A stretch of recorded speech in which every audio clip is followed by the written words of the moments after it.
Yo, your boy is here, Mr. Eru, Die Hard Knicks podcast. We are in the building, in the place to be, on the MIC with the NETs. Know what I'm talking about? Big game for us, man. They don't have Kyrie. They don't have a lot of guys. They got Ben Simmons. They got a bunch of other young guys there too. So I mean, this is a team that the Brooklyn Nets built. You know what I'm saying? Thank God. Hindsight is always 2020, but thank God we didn't get Kyrie, just like Stephen A. Smith and those guys was yelling and screaming. Shout out to them. They're on ESPN tonight. I will be watching on MSG Go if the game isn't so late. So my thing is they announced that it's going to be 7:30. Originally, I think it said 7. Then they moved it to 7:30. So now it's just an ESPN game. It's going to be at 8 o'clock tonight. Now it's like, that's annoying, man. So I just want to get into the game, get it over with. Like, get this thing over with. Let's move on with the day. Move on with the night, man. But, we got to go to the theatrics. You know what I'm saying? The corporations got to get paid. You know what I'm saying? So since the corporations got to get paid, please hit the subscribe and the thumbs up button. Bang, bang, bang before we start this up, man. You know what I'm saying? You know how I do. No piss breaks, no poop breaks, no nothing, man. Eating while I'm talking, constantly talking, not drinking.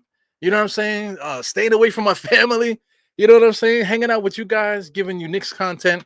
Really because I really enjoy the Knicks, and I can't. I got to do it by myself. Because nobody else is a Knicks fan. And I'd rather talk to myself than talk to the people that don't really like the Knicks. You know what I'm saying? So listen, for those that are watching, here, the guys that are watching, you guys are the regulars, right? So listen, if anybody has the ability to do so, could you please record the commercial that you see me in? If you see me in a commercial, if you're watching on ESPN, right, and if you see that commercial nationally, let me know if it's on nationally. That's interesting. I'm watching on MSG Go. I can't get it. I can't find it on ESPN because I see Deportes, but I don't see I don't see English, the English language. You know what I'm saying? I'm gonna try again. Let me see. It's ESPN Watch, right? ESPN Watch. Yeah, so I'm gonna try one more time, guys, for the live games. So I mean, listen, man, I'm excited for this game. Not because we're playing against uh well, yeah, pretty much because we're playing against Brooklyn. You know what I'm saying? The Knicks and Brooklyn, we share the same city. But for those that are outside of the city, they seem to think that Brooklyn and the Knicks are two different places. You know what I'm saying? Anywhere else in the world, yes. Places, cities that close to each other, they're gonna be considered different cities.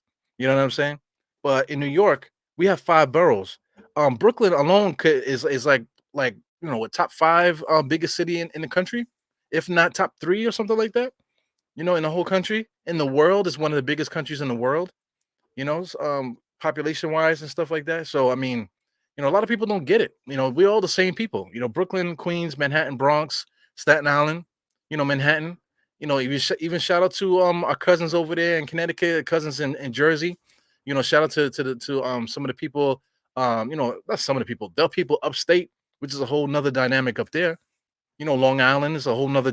Long Island is different than the whole borough.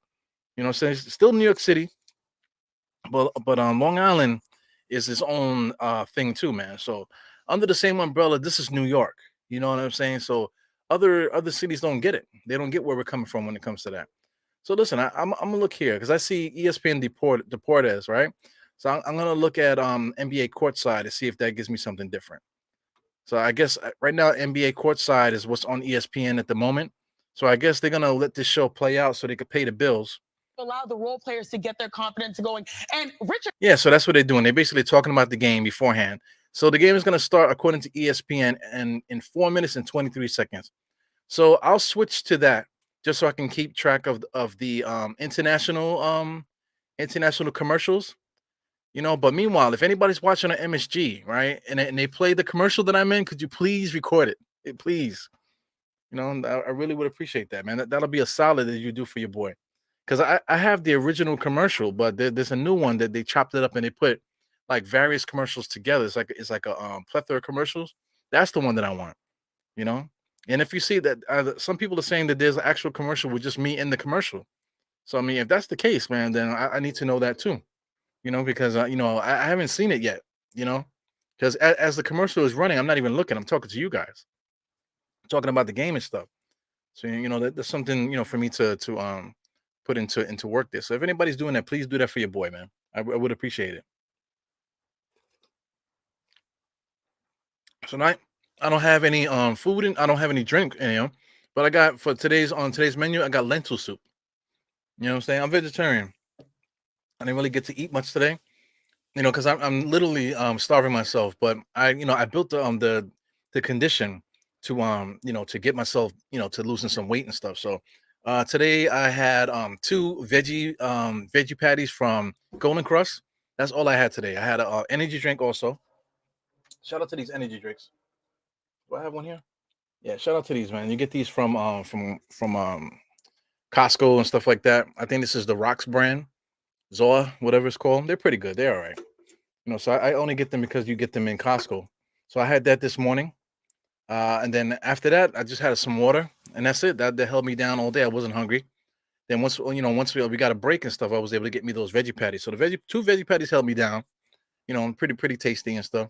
So that held me down. That held me down till I got home. And then right now, like I said, I'm having a little cup of lentil soup. So it is what it is. I'll be drinking this along the way, and we'll be watching this game together, man. I can't wait. So I mean, the keys to this game, since we're here, the keys to this game, what do we do? My thing is allow Kevin Durant to have his night. If Kevin Durant wants to score 50, if he wants to try to score 60, well, matter of fact, I don't want him to score 60, because I don't want him to destroy Melo's record or anything like that. But let him score 30, let him score 40. Fuck it. You know what I'm saying? Play decent defense enough for him not to get that 60. But outside of that, don't let these other guys beat us, man. These other guys, I like Cam Thomas. I like Cam Thomas. I think if he wasn't a part of this team, he might actually have a decent career in the NBA. But he's playing with these guys, and they're allowing him not to get any minutes. Outside of that, this is just a team full of role players. Ben Simmons is not the same Ben Simmons that the from before. He's definitely lost something. I don't know what's going on with him. His confidence, maybe his stamina. He just lost everything, man, when it comes to the basketball game. So I'm not really worried about him either. But as long as we stay down on these other guys, don't let these shooters get off. Don't let these shooters that the majority of the NBA hasn't heard of. Don't let those guys get off. That's the main thing. Don't let those guys get off. And let Durant get 40. Let him get 40. Don't let him get 60, like I said, but let him get 40, and then we just play defense on the rest of the squad, and we should be all right. You know what I'm saying? So I see them getting ready. Shout out to the Barclays Center. It is a trash can. It's a trash can. Shout out to everybody that lives in Brooklyn and is old enough to remember the old Brooklyn, what it used to look like over there. I miss it, even though it was a shithole over there. Growing up down Flatbush Avenue. I missed the Models. They took the Models down there. I mean, the building is still there. I believe it still has Model signs on the building, but Models is out of business as far as brick and mortar stores. They're still online. And if you look at a Models social media, it's basically somebody just trolling their account, cracking jokes and posting all kind of wild stuff on there. And they're supposed to be Models. So it's sad that an institution like that wasn't bought by somebody that cared about New York, and then they would have been able to salvage the company, rather than desecrate it, because Modell's is a staple in New York, especially that Modell's over there downtown Brooklyn. I used to go there all the time to get stuff. A lot of times sometimes I needed things on the fly. I just run into Modell's and cop whatever I needed, underwears, basketball shorts, especially, t-shirts or anything like that. Even sometimes you find a polo, a nice little $5 to $10 polo, that's decent enough to get you through the night. You know what I'm saying? If you're gonna go hang out and stuff like that, that's the New York way, man. We always got shit to do. But if you can stop by a 99-cent store and copy a black T-shirt, to put under something to make your outfit look good to get you through the night, then it is what it is, So we about to start tip off. Got Jericho Sims about to go up against number 33. I think 30. I don't know who 33 is. That Claxton? He cut his dreads. I think the man had dreads. I don't know if that's the same guy. We'll see. But we just started. Let's get busy here, man. We got Simmons here. That guy number 4. He's running the point.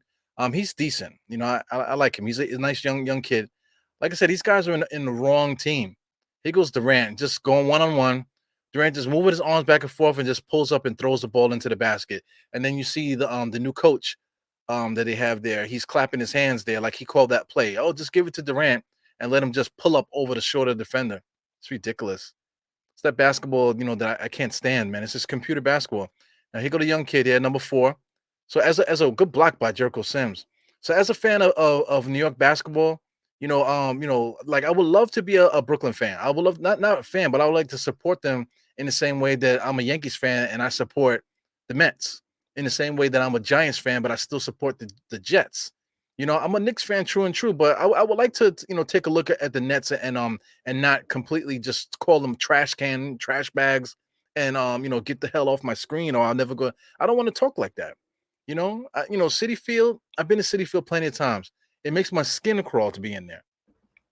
You know what I'm saying? But I'm still going to support New York is New York. So I mean, Barclays Center. I've been to different events there. They have it's a really good arena for. There goes RJ blowing another layup to the left with the left hand.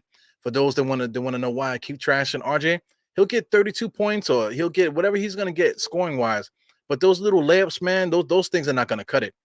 If you're gonna call yourself a scorer or a leader like that, man, you can't blow little layups like that. You just can't. So shout out to everybody in the chat. Quite a few people were in the chat, man. I'm here talking all this shit. I didn't even say what's up to the chat. So you got Walter Torres is already talking shit already in the chat. What's up? He calls me Euro. I get it. It's Eru, so it's ERU, man. It's a made up name. I made that shit up. But my opinion personally, I think Tibbs has to figure out a way to get Fournier involved in the offense, give him more touches. Yeah, he's coming off the bench. We got he has to figure out his role coming off the bench. Here goes Durant again, being guarded by Cam Reddish. Just standing there. Don't touch him because you're gonna foul. And then he just turns around, throws it up there, hoping that he got fouled there. And then he goes number 4, kicks out a nice 3-point shot. So number 4, let me get these names together. He's a good player. He a little overzealous there on fouling Jalen Brunson. Shout out to Jalen Brunson, is strong like an ox. They'll be able to take those hits. But I believe his name is Sumner or something like that. Let me make sure I get that together. So for some reason, every time you're doing something, I don't know why Bleacher Report is doing. I'm looking at Bleacher Report. I think Bleacher Report, as far as apps, is probably like the best app for stats and stuff like that. At the moment, I got 7-2 with 9 minutes and 56 seconds left on the clock. Julius Randle thinks he's Larry Bird, pulls up for 3. Jericho Sims with a nice rebound. What do they call? They call a foul on the floor. I'm not sure who they called it on, but I guess they called something loose ball with number 33 or something like that. I don't know. But let's get some respect to this kid. Yeah, his name is Sumner. So his first name is Edmund. So Edmund Sumner. So I've been watching him, man. His stats don't really jump out at you, but he's a kid that if you're a young Nets fan, that's somebody that you could look at, the same way that we look at some of our young guys, and hopefully that they'll be able to do something in their career going forward. Yeah, man. So the Knicks are down right now, 7-2. Basically the Kevin Garnett story here. That Sumner hit a 3, we got Durant hit a 2, and then Claxton also got a layup. So far so good. I bet you there's some Knicks fans out there that's crying already. We just started. I bet you some Knicks fans are ready to kill everybody in their house because they scored 7 points. We got a long way to go. We're probably going to score like 100. We're probably going to score 110 more points on each side. Over 110 points on each side probably, but before the end of this game. The Knicks right now, they're averaging basically 115 points per game, and they're giving up 115 points per game. So the Knicks are mediocre, mediocre offensively. Actually the scoring is kind of up there. We're kind of up there. I think the last time I checked, we're pretty like not in the middle, but like we're a little bit higher than the middle. But as far as defense, man, we're like right in the middle of the pack, or probably like in the last quarter of defense for the year. So let's get into some play-by-play. We got number 4, Sumner, bring the ball up the court. Looks a little shaky. He's gonna grow. Gets it to Claxton there. Claxton, I think he had dreads. Didn't he have dreads before he cut his hair? You got Durant. Durant's not looking to pass this. He does pass it. Gets it to Sumner for another 3. Hits another 3 right in Brunson's face, man. So good confidence for that kid. But the Knicks, this is my worst nightmare. The Knicks can't let these guys that you never heard of, kill us like this. He goes Brunson, give him a nice little jab step there. I like that shit. Let me get my man Walter up out of here. I'm gonna read that in a second. So Brunson go on 1-on-1 when Claxton guarded him. He pulls up. Jericho Sims does a great job muscling people down there, but he's way too strong. So he does a lot of pushing. He really just needs to throw his body rather than work with his arms. Because he's too damn big down there. So using his arms and stuff like that is gonna get him in trouble. He's definitely gonna have to just use his body, and the referees are not gonna say nothing. If you're not strong enough to body up with Jericho, then they're gonna keep the whistle in their pocket. So excuse me with the belching now. Shout out to Cam Reddish playing defense with his hands like this, touching him with his chest, but his hands like this. That's sucker defense, man. For those that play basketball, playing defense like that, that's a sucker way of living. Julius Randle drives on Durant, kicks it out to Brunson. So Julius thinks he's a freaking shooter right now. And all these dribbling.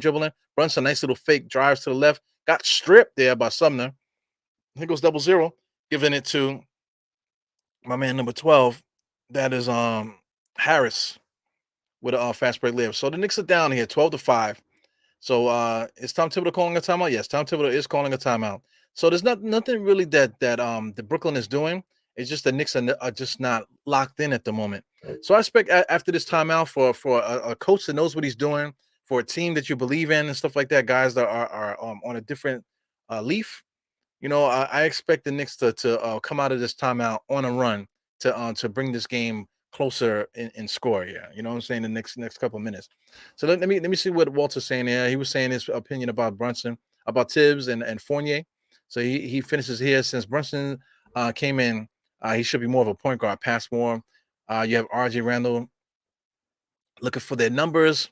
See, for the gist of what you're saying, I agree with the number stuff, man. Because I mean, RJ's a volume scorer. I was saying that with Ralph Diaz last night. RJ's a volume scorer. Same thing with Julius. Julius is a volume scorer. But the thing with Julius is, as long as somebody else is doing all the heavy lifting, then Julius doesn't have to do the heavy lifting. So he's able to sit down, dribble a couple times, pass it, shoot when he's open, drive when he can. You know what I'm saying? Take the stress out of his game. He needs somebody else to do a little bit more on bouncing around. So I mean, we got Cam Reddish who's afraid to shoot. He just content with just being a role player, which is sad to me. Then you got RJ who can't make layups. You can't consistently make a jump shot. He just has no. Everybody keeps saying efficiency, but he's erratic. He's a volume shooter. You want to talk about Westbrook? You want to talk about all the people that you hate in the league as far as stat patterns and that type of thing? The difference with that is that RJ has a great personality. He's not an asshole.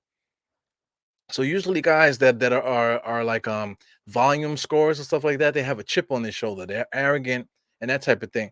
But RJ's not like that. RJ's a good kid. So you can root for him. So I get why everybody is all upset whenever somebody talks badly about RJ. But you got to understand, the shoe still fits. He's just a volume scorer. He's not a guy that you can give the ball to and say, hey, give me a bucket.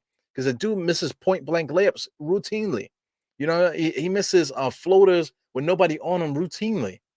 You know what I'm saying? He loses the ball on basic drives with no defense on him. It's bugged out. Now I don't have to keep talking about RJ. I mean Julius, because Julius does the same thing. But we all know that. Well, people are in denial about RJ.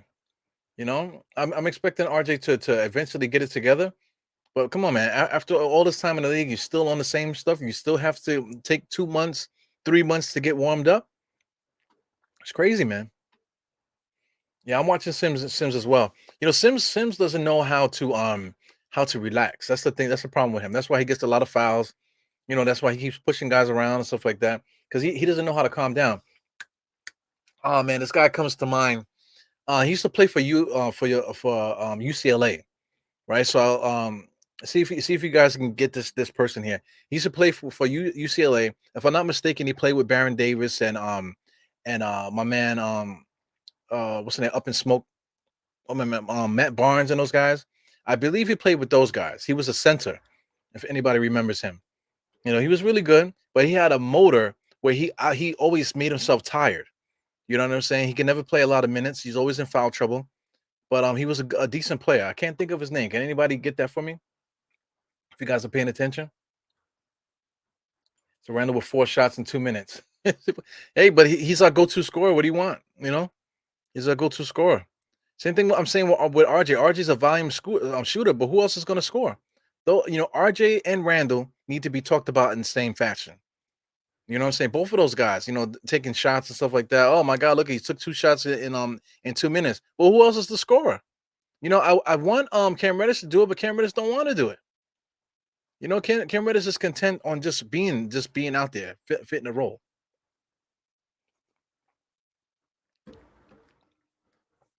He goes Durant. He's just gonna pull up. You know how easy that is to have a guy that whenever you need to score, he just pulls up and scores. Shout out to Cam Reddish who shoots a bad transition 3-point shot. It wasn't really in rhythm. He kind of just chucked it up there. He goes Durant guarding Cam Reddish guarding Durant. So it's a tough night for him, and that's a tough guard for anybody. But Cam Reddish is working hard, and see the referee called a late call on Durant on Cam. I'm like, come on, man. He shot it. They didn't call a foul. They waited till he got the rebound. They didn't call a foul. That's that bullshit, man. Yeah, man. So you got got the big ass green mug on deck. Hell yeah, man. This is a microwavable soup cup, man. For those that need that, just Google that shit. Google microwavable soup cup. That's all you need in life. You know what I'm saying? So let's get this score thing here. For some reason, NBA.com doesn't update the score. And then of course, are we gonna have technical difficulties tonight with the score? Let's give it a nop. See, look at that. Damn technical difficulties. So we're gonna have to get rid of those guys. Shout out to Durant. Durant right now on my clock, I'm at 6:56. He's shooting free throws. He makes it. So he's 116 to 8. So I think the Knicks are going to go on a run. There's nothing that the Nets are doing right now that's so crazy. There's nobody on the court that I'm afraid of at all. So the Knicks are just coming down, just shooting, not really passing. There's not really a lot of movement. I feel like the Knicks looked at this game and thought it was going to be easy because Julius Randle was guarding Durant, falling asleep, and just leave the shooter wide open.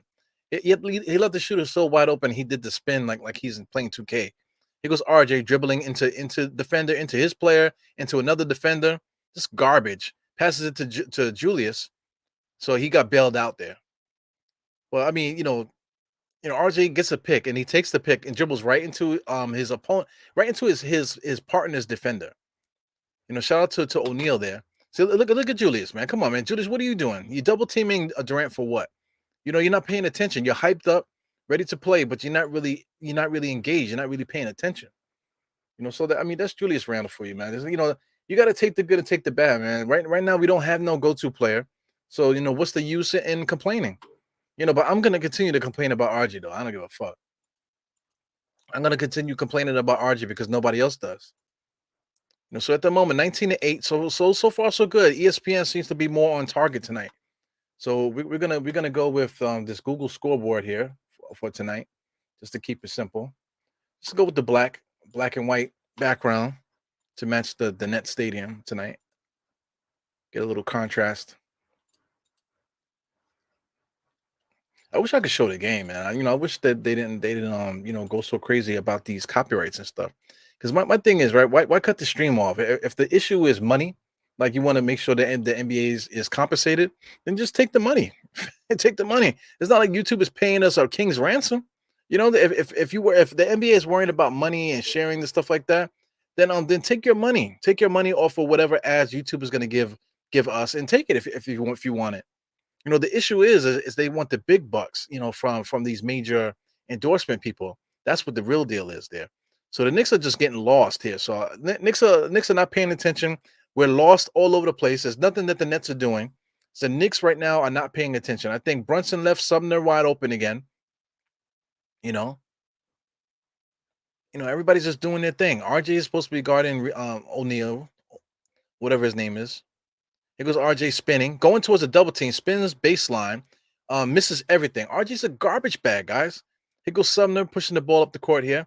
Knicks got to pay attention. Wow, Jericho Sims got caught at the top of the key, being guarded by Durant. Guarding Durant there. He goes Julius pushing the ball up there, telling Sims to get the fuck out of there. He drives on the inside, gives it to Brunson. Brunson drives on the inside, fakes, double pumps, layup. Man, Brunson is awesome. Brunson is awesome, man. What the hell? So listen, 110 to 24. I still believe in these Knicks, man. I still feel that the Knicks are going to calm down a little bit, because I think right now they might be a little bit hyped because of being in the Barclays Center, the first game against the Nets, that type of thing. So I think I just think that they're not as hyped as the Nets players are. I think the Nets, the young guys are more excited about showing what they can do. And the Knicks are, I don't know, I'm just using, I don't know what to say. I'm just using excuses, man. Yeah, so Ismail, man, yes. Yeah, I was talking about Dan Gadzuric. So is that accurate? Do you think that's accurate? Dan Gadzuric? Because Gadzuric, I thought he was nice. I thought he was gonna be like not necessarily a 20 point a game scorer, but I thought he was gonna be like 15 to 18 points per game. Get his little rebounds, get his little blocks. He was good at shooting the jump shot. He could run the floor. That's one thing. He runs the floor extremely hard. So that was Dan Gadzuric's issue. So I mean, Jericho Sims runs the floor extremely hard. He's pushing guys around. He jumps higher than anybody out there. You know what I'm saying? He's weird. He doesn't speak. You know what I'm saying? I'm not even sure if he has teeth in his mouth. So he's just one of those kids, man, that he's just gonna have to figure that out. I don't know how if he's ever going to figure it out. But him starting, I like it. I like him starting because he just brings that energy, gives us enough energy, and hurting guys on the inside enough, waiting for your backup with more experience to come in there, which is Hartenstein. So I like him. I like Hartenstein coming off the bench, in this situation. Because when Mitch comes back, it's better for Hartenstein because then Hartenstein could just keep his same role, and Mitchell Robinson will come in and just take Jericho's spot back, and Jericho can go back to the bench. Shout out to Devotion. Did this movie here with the airplanes here, man? This is something I want to see. That looks like it's gonna be a good movie. Jonathan Majors, man, that dude right there, man. He's on some Denzel Washington shit, man. He got a lot of movies coming out, a lot of big time movies. He started from he started doing a whole bunch of stuff, man. But he's picking up steam. Shout out to that I forgot the name of the show. I'm bigging him up, but I can't think of the show that he did so well in. But anyway, he got a Creed movie coming out. He's gonna be in you know Ant-Man, the new Ant-Man movie coming out, Quantumania. He already played He Who Remains in the Loki series. So many different things that he's doing, man. He's a great actor, man. So for those, I mean, there's a lot of complaining to do in this world, man. But there's so many other things that we could take a look at. Appreciate the greatness of certain people, like Denzel Washington. A lot of people talk junk about Denzel Washington. Well, a lot of people put Denzel Washington up high, but don't even know his movies, don't even watch him. They just know him. But to see a kid like this, to see him grow and develop, you get to see, he's like the next generation of these guys, man.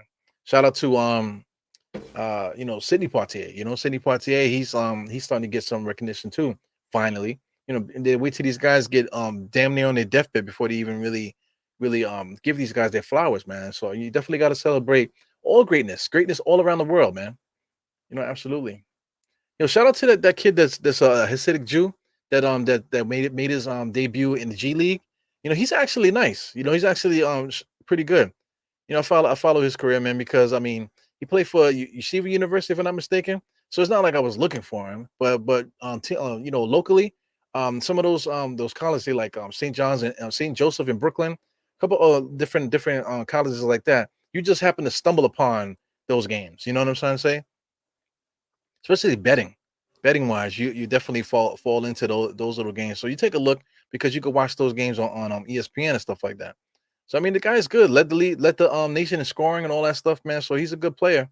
But it's interesting, man, because the Orthodox faith, they have so many different rules and stuff. So from my experience with Orthodox Jews, man, is that like I used to work in a hospital. So every Sabbath they used to have one elevator that stopped on every floor because their religion, the way that their tradition, they're not allowed to use like electronics and modern stuff like that, on Sabbath. So they're not allowed to push the elevator buttons, which is so crazy. So you do the best, if you see them like, hey, which floor you guys trying to get to, you push the door for on the door for them so they can do it. They're not allowed to use doors and that type of stuff. So it's interesting. It's very interesting because you're talking about pro sport and you got paying guys, not you're not just paying guys like minimum wage. You're paying millions of dollars for these guys to represent the team. So it's very interesting to see how that plays out. With salaries and stuff like that. Because you can't have part-time players. But Kyrie Irving, shout out to Kyrie Irving, he is like he wants to be a part-time guy. He wants to only play on the away games and he wants to take time off. And when he's supposed to be injured, he's having barbecues and stuff like that. It's crazy, you know. But it is what it is, man. The NBA is in not just the NBA, just sports in general is in transition. We got mental health issues and stuff like that. A lot of different issues that have never been talked about before, and they should have been talked about. At some point. mindfulness training. You see them bringing that into sports. I see that them bringing that into the New York City school system. They have actually in my kids' school, they actually have a mindfulness unit in the school. You know what I'm saying? Meanwhile, the school don't have erasers and stuff like that. They don't have books, but they definitely got like 3 or 4 people on a mindfulness team. So it's interesting, man. The whole world is in transition at the moment, man. Shout out to the political system. The vote, yesterday was election day. A lot of crazy stuff going on with that. But it is what it is. Here we go playing basketball. Got Ben Simmons. I just realized that Ben Simmons didn't even start. Ben Simmons came off the bench. Is that for real? I totally forgot about Ben Simmons. Here goes Seth. Was that Seth Curry? Seth Curry shooting a three there in the corner. He misses it. Here goes Rose bringing the ball up the court, being guarded by somebody. Here goes Julius going against Durant. 3-second violation. RJ wide open 3-point shot right in front of the rim. He makes it. So I mean, the Knicks run is coming. The Knicks run is coming. So I'm hoping that the Knicks can chip away and start getting close to this lead here. Got Durant top of the key being guarded by Julius Randle. Yeah, that's not barbecue chicken. It doesn't matter who guards Durant. And Julius just throws Seth Curry to the floor, and Durant just hits the 3-point shot. So the Knicks right now are behind the 8 ball because we're not playing good offense and we can't score. So all Durant got to do is come down, hold the ball, and just put up a shot. So good defense there. I think that's Cam Thomas, number 24. Good defense there, stripping Rose on the drive. Very interesting. Yeah, so definitely that's Cam Thomas. Cam Thomas would be such a different player if he was on a different squad. So I mean, without Kyrie here, he's gonna get his chance to do his thing. He goes driving around, looking, fake spin move there, guarded by Rose, no good. Uh, quickly chasing down the rebound. Seth Curry gets it. He goes, I gotta get that guy's name. They got O'Neal. So the Nets are just scoring. The Nets are getting second chance opportunities. Knicks are missing shots. They're coming down, pushing the ball up on us. Knicks can't score. I think that RJ 3-point shot was like okay, back to back threes by the Knicks. So this is what we need to do. 19-31. So our two go-to guys hit 2 back-to-back threes, man. So it is what it is. The Knicks got to stay down. Knicks got to calm down. If the Knicks want to win this game, they definitely got to calm down. So we got RJ guarding Durant right now. Seth got the ball. The thing is, like I said in the beginning of the game, I don't care if Durant gets 40, man. If he gets 50, I don't care. You know what I'm saying? But we can't let these guys get off, right? You got number 24. I believe that number 24 is Cam Thomas, right? Yep, Cam Thomas just hits another jump shot. So the Knicks get stripped because the Knicks suck. Julius Randle drives in and gets stripped easily. Number 24 kicks out to Steph Curry, being guarded by Julius. Julius is erratic here. I'm surprised the referees ain't calling no whistles there. Number 24, Cam Reddish just drives all the way in. Who is guarding O'Neal there? So I mean, the Nets are killing us. So this is like deja vu here. So me and Ralph was arguing yesterday. He was he was getting frustrated with me because he was like, oh, we just got to shoot better. Oh, we just got to shoot threes like they do. But what's the how do we stop the bleeding for us? It's not about us putting up more shots, than the other team. Eventually we got to stop these guys from just pulling up.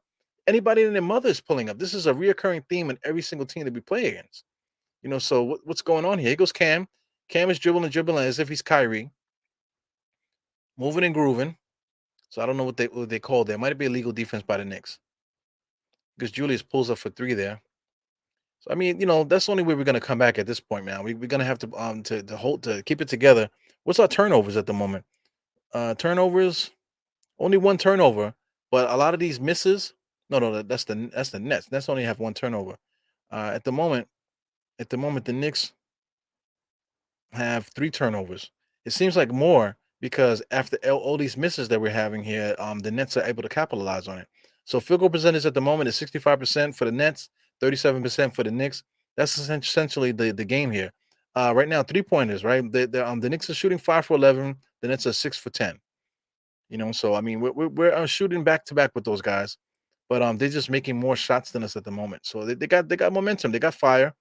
So we're gonna have to figure this out here with this group. We got Obi Toppin on the right hand side playing back and forth with Rose. They're doing a weave play here, in and out weave like we playing football. Rose just pulls up. That shit was going nowhere. It was leading to the left. So we got Cam Reddish on the right, gives it to Durant. Durant took 2 steps before he even dribbled the basketball, man. Unbelievable. He's gonna pull up. Spoiler alert, he's gonna pull up. He pulls up, he misses it. Look at number 00. Gets that rebound and gets to throw it back up there. Well, spoiler alert, Durant's gonna shoot it.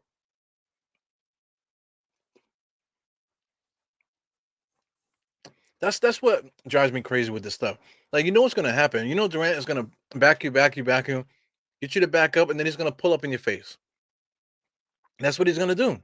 Like, spoiler alert. Guess what? Seth Curry wants to shoot threes. Holy shit. You know what I'm saying? Spoiler alert. Shout out to Wakanda Forever. I wish they would stop showing new footage. So I'm not looking at the screen. I challenge you guys not to look at the screen either. People saying, what the fuck is that green thing I'm holding, man? This is a soup cup, man. Look at that. Look at that. It's a soup cup. Motherfucker gotta eat. Vegetarian out this motherfucker. This is lentil soup. For those that can't see it, that's lentil soup in there. Vegetable lentil soup. There's no swine up in there. Maybe a little bit too much garlic. I put some garlic up in there. So thank God you guys are not sitting here with me. Delicioso. We got Rob Bracey hanging out with me. This is 7:59. So this is about 20 minutes ago. So I don't know if he's still here. But Coach Chapeau, RJ, for bringing the ball up. That's true. Yeah, but listen, everything that you see here is co-signed by Tom Thibodeau. So everything that you see, that Julius Randle's doing, everything you see RJ's doing, everything you see any of these guys doing, Tom Thibodeau is co-signing it. So it's a big plethora. I feel sorry for Tom Thibodeau a little bit because you have to go off of what your team is doing. Tom Thibodeau is also a creature of habit. He's constantly going to do the same thing. He's going to make substitutions at the same time. You know what I'm saying? He's looking to get the same plays out. He's going to go for what he knows and what he's seen the guys do. He's not good at improvisation or anything like that. So we're not going to see anything spectacular offensively from Tom Thibodeau. Every time these guys make mistakes, he's going to keep telling them to keep shooting it, keep passing, keep working. That's what he's going to say. And there's nothing that we can do about it. We're kind of just stuck here. So just like I said, Fournier needs to be in the game. Hey, Fournier hasn't even made an appearance yet. So a game like this, Fournier, he can't play defense. We all know that. But right at the moment, defense is not the problem. At the moment, the Knicks can't score at all. Defensively, we got all of our best defensive players out there, and we can't handle the Nets right now. Then there's nothing so special about the Nets that we shouldn't be able to handle them, and we can't handle them. And we have our best defensive players out there. So I mean, what's the answer? Fournier is a cone, right? People like to say that Fournier is a cone, but shout out to Fournier. He didn't play yet. Fournier did not play a single minute of this game yet, right? Did he play yet? No, he didn't play yet. He might be hurt.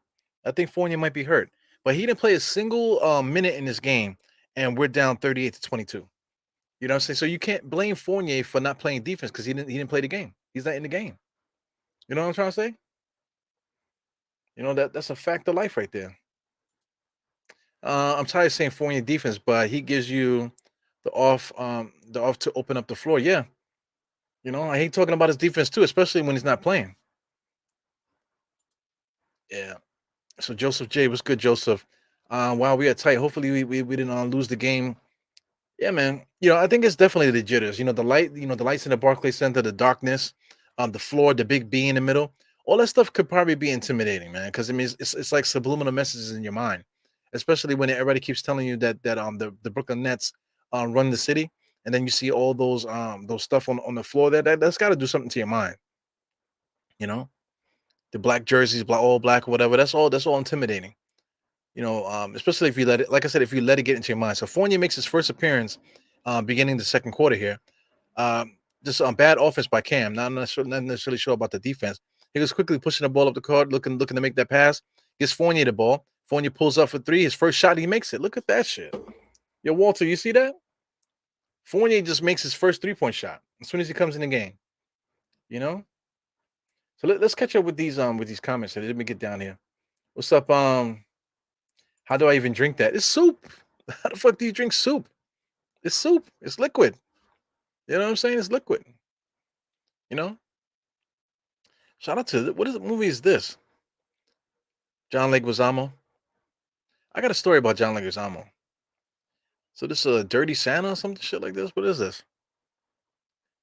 My man here, the guy with the sledgehammer, he's the guy that played the Red Guardian in in Black Widow.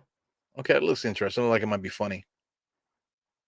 Yeah, but he played the Red Guardian, man. So he's a good actor, man. I've seen other things as well. Very strong character.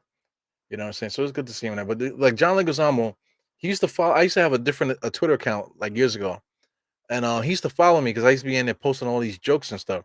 So I remember one time I noticed that he followed me, and then I saw a special and he actually used to me, in my opinion, I think he used something that I said.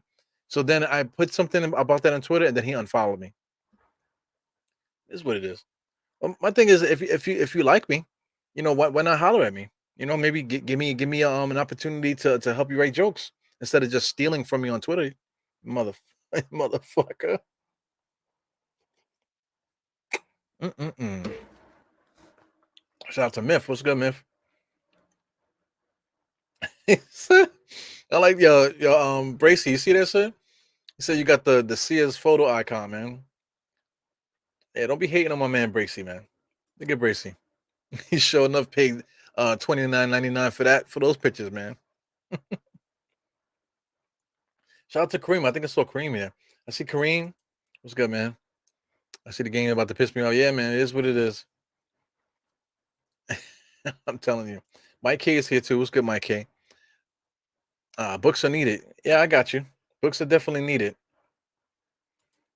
Books are needed, man. But the mindfulness teachers, we got a whole mindfulness department. But meanwhile, teachers, there's so much they need so much things in the classroom. But they don't have any money to support the school. To help with programs. But then they have money to do things that they want to do for whatever reason.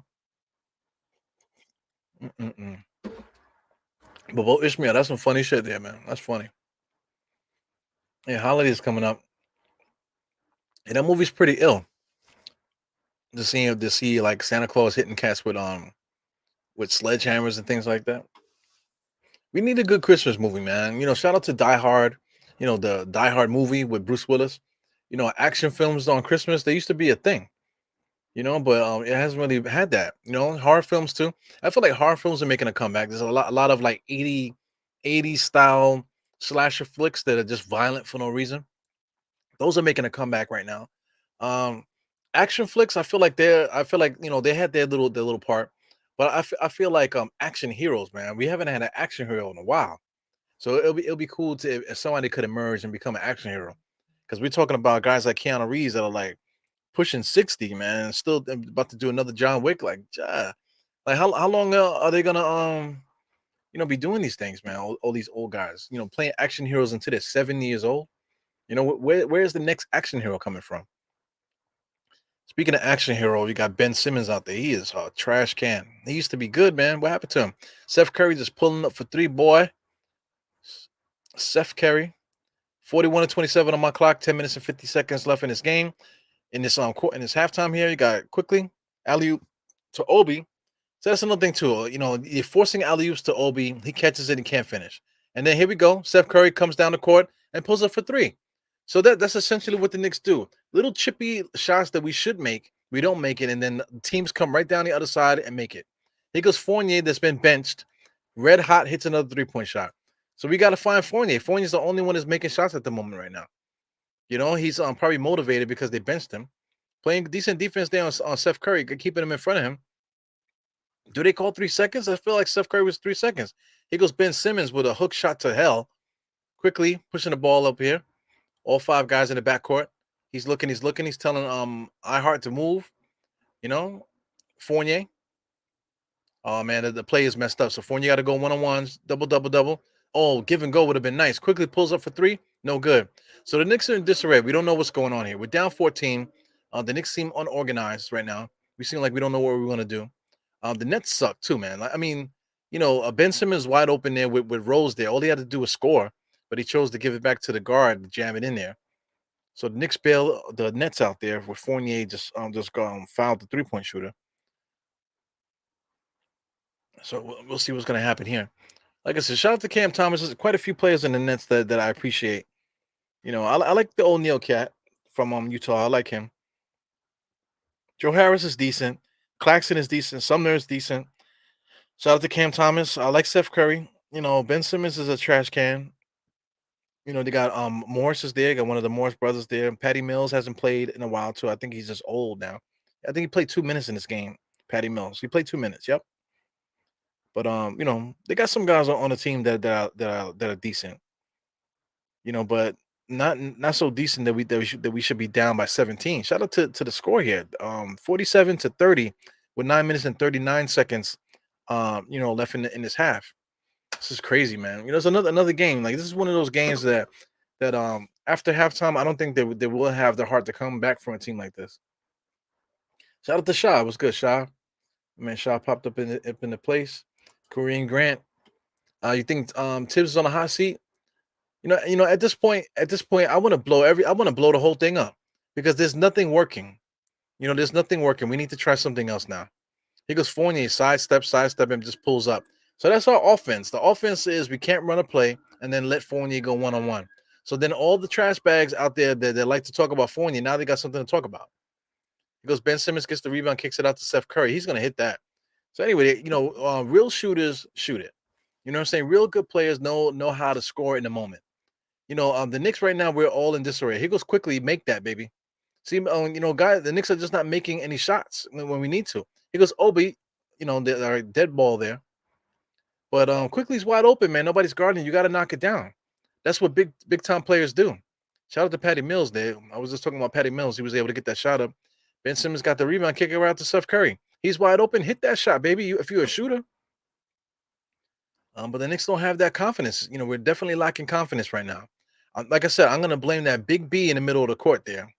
Being in the Barclays Center, is intimidating for these Knicks guys. Nets are definitely in the Knicks' head, I think. Ben Simmons with another rebound, pushing the ball up the court. That's the last thing we need is for him to get a full head of steam. Here goes Steph Curry just launching threes at this moment. Fournier pushing the ball up the court ahead of the pack. Stops behind the dribble. Obi Toppin looking for an alley-oop because that's all he can do. He wants that alley-oop so bad. He finally got it and got a nice little layup there. So anyway, I believe they call a foul on Quickly. I believe they call a foul on Quickly's guy. Or did they call a foul on the flooring and then gave Obi Toppin the basket? All right, so they called a foul on Obi's defender, I guess. So, Obi Toppin is constantly looking for that alley-oop, man. It's alley-oop over winning the game, It's annoying.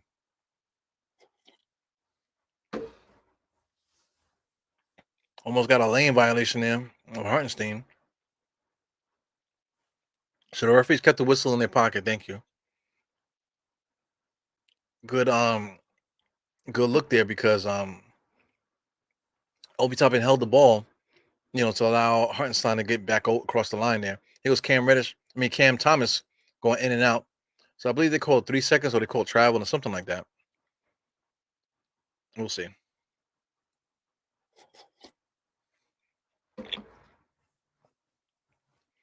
Shout out to the Knicks coach, man.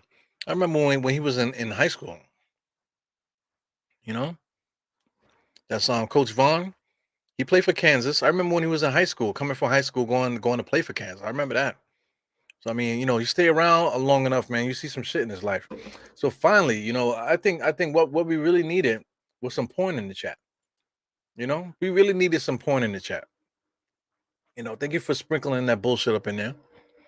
But like I said, if I need some porn, I know exactly where to go. So it goes another foul here. The energy in this game is crazy, man. We have to stop the bleeding. It would be nice to get this lead. See, right now the Knicks don't have no momentum, man. But it would be nice to trickle the lead down, to at least get it to 10 or a little bit lower than 10. Get this lead to 8 to 10, and then we start from the drawing board, starting the third quarter. So right now this game is going by pretty fast, and it's this is crazy. Oh yeah. This is one of those games where I wish I could drink. I don't drink anymore. I gave that up. You know. Yeah, but Steph Curry, Steph Curry's not really a scrub though. It's those other guys. But Steph Curry is on the Nets for a reason because they have a lot of go-to scorers. So you need those 3-point shooters. So there goes Obi Toppin again, misses a point blank layup there. Now here goes the Nets. Now watch here. Joe Harris was gonna pull up for three. Nets are still in transition there. He goes to transition bucket, misses the three. So what I'm trying to say is that every time we miss these stupid things like here, every time we miss those shots, it always leads to a bucket by the other club. So it was only a 13-point lead at this moment. 7 minutes left, man. So the Knicks still can make it a ball game. It would be nice to bring it within 5 or something like that, or maybe even tie the game. It would be nice to get it close to tying the game before the end of the game here. So here we go. Knicks got a little bit of momentum. Brunson did a good job there pushing the ball. Goes quickly, looking to nowhere. Looking to nowhere. Somebody's open. He got 3 guys guarding him. He goes Brunson there. What do they call? They call travel? So listen, IQ had like 3 guys on him. Somebody's open, man. Come on, man. Move the ball. All that. Wow, look at that chick on the sideline. Did you see that? I'm sorry, ladies. Any ladies watching this, man? I'm sorry. I'm sorry if my wife is watching. Let me see if I can let me see if I can rewind. Rewind and come again. Come again. No, I can't rewind. So I can't rewind on ESPN. That sucks. ESPN won't let you rewind. You son of a bitch. Let's see if I make the screen a little larger. Can I do it? Nah, ESPN won't let you rewind. Ain't that some shit?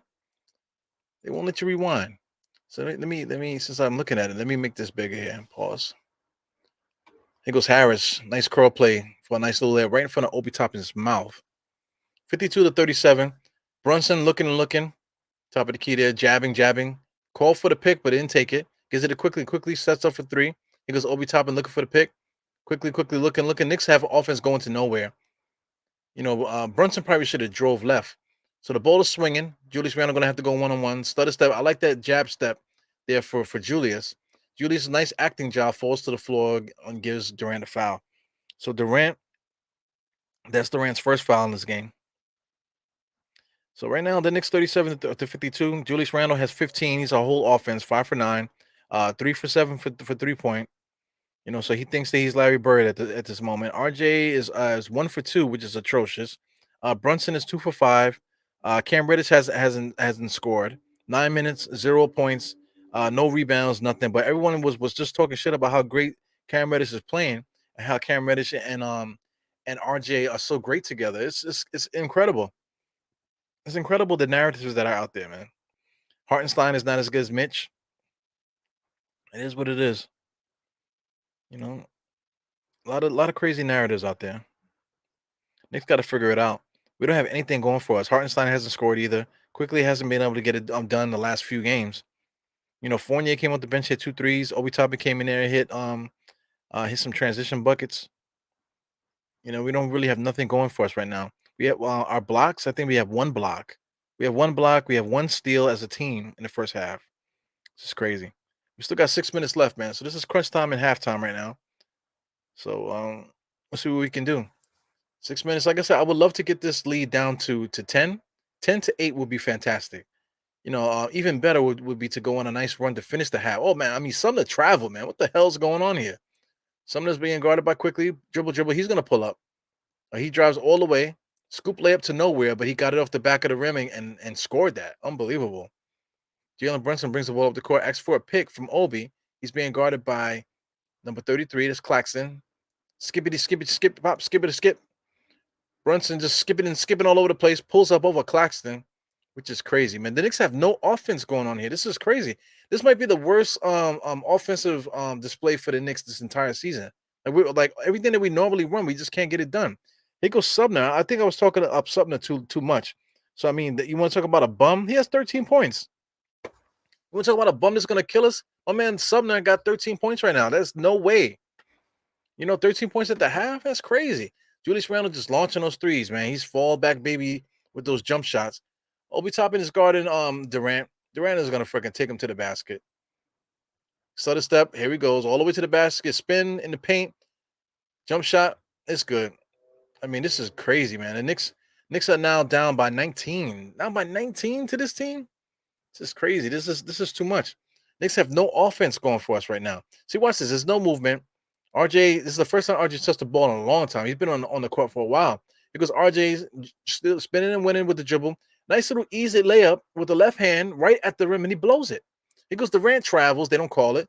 He goes O'Neal there, or no, Claxton with a nice foul by Quickly's to prevent the bucket. So Quickly's coming out of there. So I mean, those layups, man. RJ just got a nice layup there. He definitely got a nice layup and wasn't able to finish. So once again, for there's more people in here now. So those that if you catch my commercial, if you catch the commercial that MSG has been running with me in it, could you please record it for me? You know, if you could record it not with your phone, if you could possibly record it on, let's say if you're looking at it, watching it on a computer or something like that. You know, if you can screen record, or if you're watching on your phone, if you can screen record those commercials, man, that would be freaking awesome. Because I've been trying to catch it, I haven't been able to catch it. Now I have the original commercial, like I'm trying to say, the original commercial. I think we did that shit. We did it a while back. Maybe I want to say that we did it maybe in 2019 that we did that commercial. You know, so it would be. I have the original one, but the new one where they have all the commercials chopped up together. That's the one that I want to see. And then, like I said, somebody told me that there's actually a commercial where they show a lot of me by myself. So that's interesting. Like I said, if you guys can screenshot that, I would even take a cell phone video if you got that, man. You know, it'd be interesting because I haven't been able to see it yet. I saw the one with all the commercials chopped up, but I didn't see the one. There's one chopped up where they just show me, which is crazy. You know, it's like a dream come true. You know, shout out to the Knicks Omni fan girls, man. You know, the sisters. They're the ones that put me in that commercial, man. So shout out to them for the opportunity. You know, but it's dope to get the recognition. Actually, my coworkers, I came to work, finally back to work, and they all shouted me out, "Yo, man, I see you on TV, with the Knicks game." And then actually, somebody came up to me um yesterday and say, "Hey, man, yeah, are you on a Knicks commercial?" Because I had a Knicks hat on, so he asked me if I was in a Knicks commercial. I was like, "Yeah, that's me." Oh man, that's cool, man. Little small talk and stuff. So that's interesting. Yeah, somebody pulled up on me in Brooklyn. We was in Brooklyn. I was walking around, let's say, like the Brooklyn Bridge area, Borough Hall area. That's where I was at when that person approached me. That's pretty dope. It's little 15 minutes of fame. But it is what it is, man. Yeah, I like to do this podcast stuff. That this I do a little bit raw than people would like. I know my dad always hits me up and says, "Yo, man, you need to clean it up a little bit. You never know who's watching." Um, you know, I don't care who's watching, but at the same time, you know, I would love to do this for a living, man, if I could. So if I could just put that out there, definitely would love to do this for a living, man. Don't have to go and do the shit that I had to do today to make money. It goes Brunson. Brunson just throws the ball out of bounds because Cam Reddish doesn't want the ball. He gives the ball to Cam Reddish so Cam Reddish can get it to create something, and Cam Reddish totally runs away from the ball. He goes Subner, another rookie, just goes right at Julius Randle, not afraid. Kicks it back out to Harris. Harris to Durant. So now 10 seconds on the shot clock. Spoiler alert, Durant's going to shoot this. 7, dribble, dribble, fake pump. Can't do nothing about it. Good defense by Cam Reddish, but you can't do nothing about it. Mm-mm-mm. So this is getting ugly real quick. This can get up to 30 points quicker than it's going to get back to 10. So RJ can't get loose. Julius Randle receives the ball, drives nicely. Nice little finish with the left hand. So good drive by Julius. So that's like the first good play the Knicks had in a good while, man. Julius is guarding O'Neal. Durant drives, tries to give it to Ben Simmons. I don't know what's going on with Ben Simmons, man. He is a shell of himself, man. Ben Simmons is a literal shell of himself. You know, what's the difference between Ben Simmons and, like, I don't know, man. I can't even describe him anymore. And shout out to Geraldine. You got your eyes on me. I see. I see you. I see you, Geraldine.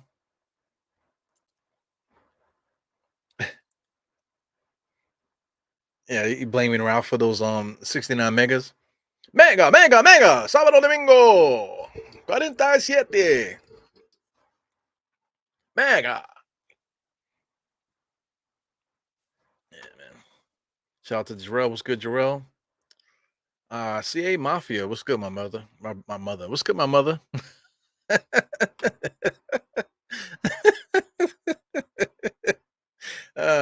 Ebro, we suck, bro. Yeah, I mean, why do we still? I don't know. I don't know why I still watch the team. I just love to talk about the Knicks. I just love the Knicks. So through thick and thin, you know, it's like the facts of life, man. You take the good, you take the bad, you take it all, and there you had the facts of life. You know what I'm saying? So we're gonna watch them regardless how bad they are. See, right now, like I see other people, they're cap. Oh man, why are they doing that? Why are they doing that? Oh my God, pass the fucking ball. Like, come on, 82 games, you're gonna do that? Are you seeing something different that you didn't see last year? Are you seeing something different from RJ or Randall that you didn't see the last 3 years? You know what I'm saying? Like, truthfully, is anybody seeing anything different that we haven't seen the last 3 years? No. RJ literally has not gotten better since he's been in the NBA. That's a fact. For those that think that's not true, I proved that to Raf last night. Look at his stats. RJ's stats are exactly the same as it's been his entire career. He averaged 20 points last year. He averaged 17 points the year before that. The year before that, I believe he averaged 13 or 14 or whatever. But if you go to 36 minutes per game, all the stats are identical down the line from his rookie year. He has not gotten better. I don't think he ever will, to tell you the truth. I think that we're putting too much stock in RJ. They're thinking he's going to be this great player, or he's going to be this guy, he's going to be that guy. He's not going to be Chris Middleton. You know what I'm saying? He's not going to be Chris Middleton. He's not going to be my man Jimmy Butler. He's not going to be Jimmy Butler. He's going to be RJ, and right now I don't think he's going to get much better than he is now. He's just going to be the same guy. What I've been saying that RJ is and I can't even say that because that's a diss towards him. So I can't even think of the guy's name. Luol Deng. There you go. Luol Deng. Luol Deng was consistent his entire career. 17 points, 15 points, 14 points, 17 again. 19 one year, I think. So he's gonna be like that. On a good team. If we had good players and we were a good team, he's just gonna be that steady guy that fills in the blanks. So I think that's what RJ is. RJ is that steady guy that fills in the blanks. Julius Randle is in the wrong role. So Julius Randle's not even that steady guy that fills in the blanks. He's a guy that's overachieving, doing more than he should. I think everybody agrees about that. So with that being said, we still need another guy. We need another go-to guy. I think Brunson has been really good for us. Yeah, there goes again. As I'm talking, RJ misses a point-blank layup with not much resistance on him. It's not like somebody was locking him up. He was literally right at the rim and blew a layup right at the rim with two hands. Two hands, he couldn't even get the ball in the bucket. Thank God for Jericho Sims to clean that up. You want to talk about defense? We got guys like O'Neal there that's just kicking the Knicks' ass. He's playing really, really good. Shout out to Ben Simmons, was able to make a layup right at the rim there. Brunson top of the key. Damn, I can't believe the Knicks are down by 21. Brunson top of the key, takes a pick from Julius. The offense is doing nothing, man. Right now, like I was saying that the Nets are not really doing nothing to stop us, but their defense is definitely locking us up now. The Knicks can't get nothing going. Here goes Sumner. Sumner's been playing really good. Good ball moving. Ben Simmons gives it to Harris, man. That was excellent. He misses it. But here goes RJ. RJ skipping up the court here. He's yelling at Jericho Sims to run up the court. But Jericho Sims is not the problem. You are the problem, you fucking dirtbag. He drives to the lane there to nowhere. You're yelling at Jericho Sims to run up the court faster. How about make a layup, you freaking trash can? Unbelievable. See, RJ's all pissed off. He's yelling at Jericho Sims to run up the court. But meanwhile, you're missing point blank layups all game.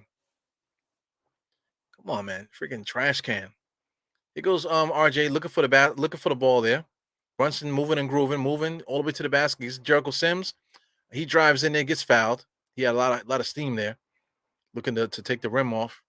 But they smacked the ball out of his hand. He goes Jericho Sims gonna shoot some free throws. So anyway, listen, Jericho Sims just got fouled. Nobody's giving him a pound. What is that about?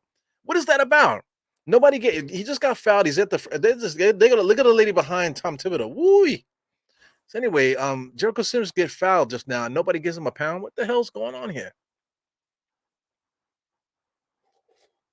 Mm-mm-mm. No disrespect, but that young lady that's sitting to the right of Tom Thibodeau every time they show Tom Thibodeau, she's something. She is something. Mm. So we got Cam Thomas. I'm watching you guys. I got to catch up. You guys are making a lot of comments right now. Shout out to Jay Tucker. Jay Tucker with the Izabs. Sumner just pushed off on Brunson there and just pulls up. So he's feeling it. Shout out to Sumner. Like I tell you, man, Sumner, he's a guy that I've been watching, man. He's been pretty good. If anybody want to pick him up in fantasy, that might be a good idea. You know, Brunson pulls up. He has to. He misses it. There's no momentum. There's nothing going on for the Knicks right now. 66-44. This is incredible. So here goes Ben Simmons when the alley oop there wasn't able to finish. Good defense by Sims there. And look, nobody says Julius, somebody's coming behind me. Here goes Harris for 3, and there you go. 69 guys to 44. What in the hell is going on here? Mm-mm-mm. I mean, what the hell are we going to talk about at halftime? What are we going to talk about at halftime? This is crazy. Brunson with a double cross on the inside.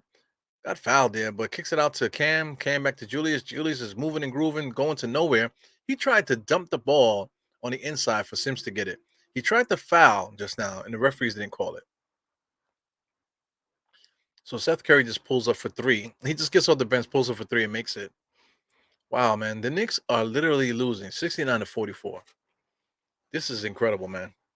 So I mean, what do I say here? You see my energy? Like there's no use getting mad. There's no use getting mad at this point. So Pete, Jay Tucker's hurt right now. Hopefully we can get you some help, man. Maybe see a personal trainer. What do you call it? Physical therapist, or something like that. I don't know what insurance you got. We definitely got to get you some help. 69-44. So I mean, what are we talking about here, guys, man? What are we talking about here? Do I even do my regular halftime stats where I do nonstop talking with no break? Is it even worth it? I don't know, man. So I'm just looking to see what you guys are talking a lot here today, man. I appreciate that. Shout out to Greenhouse. I don't think I said what at the Greenhouse, man. So someone got to get fired for real. I don't know. Yeah, man. Something's got to happen. Definitely. See, right now, look. Kareem said we need to talk some Marvel. Oh my God, yo, I haven't done an episode in so long, man. I like lost the groove with that. I had momentum. I had some shows lined up to do something, but then all of a sudden I didn't have any more time. All of a sudden I didn't have time to do stuff. I'm like, damn. So I am gonna try to get some stuff out there for the Marvel channel, man. But bear with me if anybody cares. You know, definitely got to get that together, man. But I mean, we look bad, man. Shout out to Chase Boogie. What's good, my man? We look bad. We look real bad.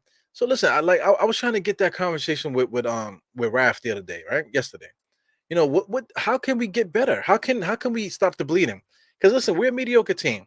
All right, like let's okay, we're gonna do the halftime show. But at the moment, if you want breakdowns of everything that's been happening in this game, I will lead you to nothing but Knicks. Let them do the post game show. They'll break down every nuance, every stat, and all this other stuff for this game. They'll talk, they'll put you to sleep with that shit.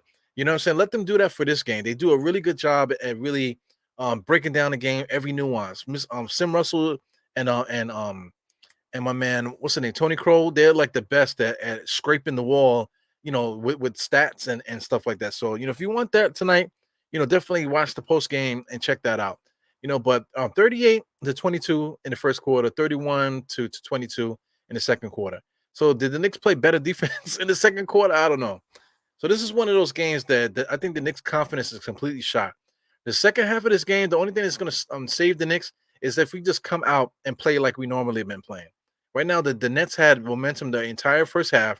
If we can just come out and make it a new game, pretend like it's 0-0, make it a new game, maybe the Knicks can make it competitive in the second half. I don't know if they're going to be able to do that, but it should be easy though, right? It should be easy.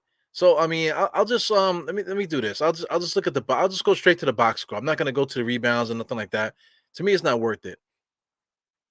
Let's go to the Nets here. As always with NBA.com, the player stats are gonna jump in like 2.2 seconds. I always gotta wait for that. As I'm talking, watch the numbers flip. So I mean, you know, a lot of people want to waste time talking about, oh, we got to get somebody, to guard Kevin Durant. You know, we got to get somebody to guard Kevin Durant. That's not the issue. The issue is my man Edmund Sumner, 15 points, man. There's no way.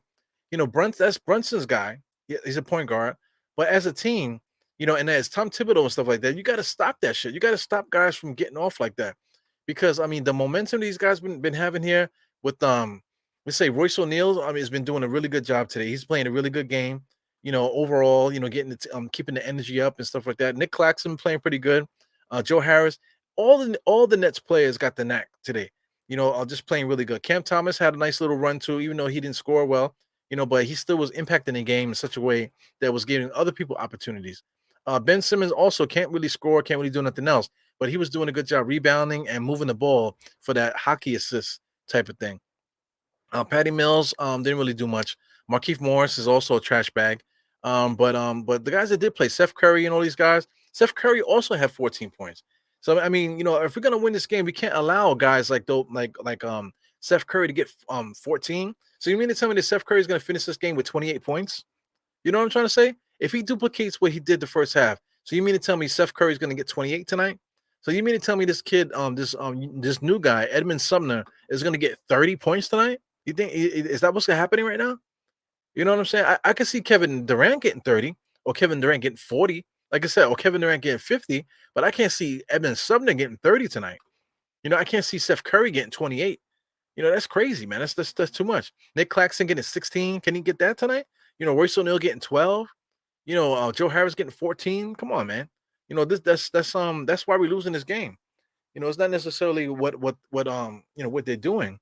It's what the Knicks aren't doing, you know? So anyway, Tom Thibodeau has an opportunity right now to figure it out with some adjustments. So like I said, the Knicks are gonna have to pretend like it's 0-0, pretend like the first half didn't happen.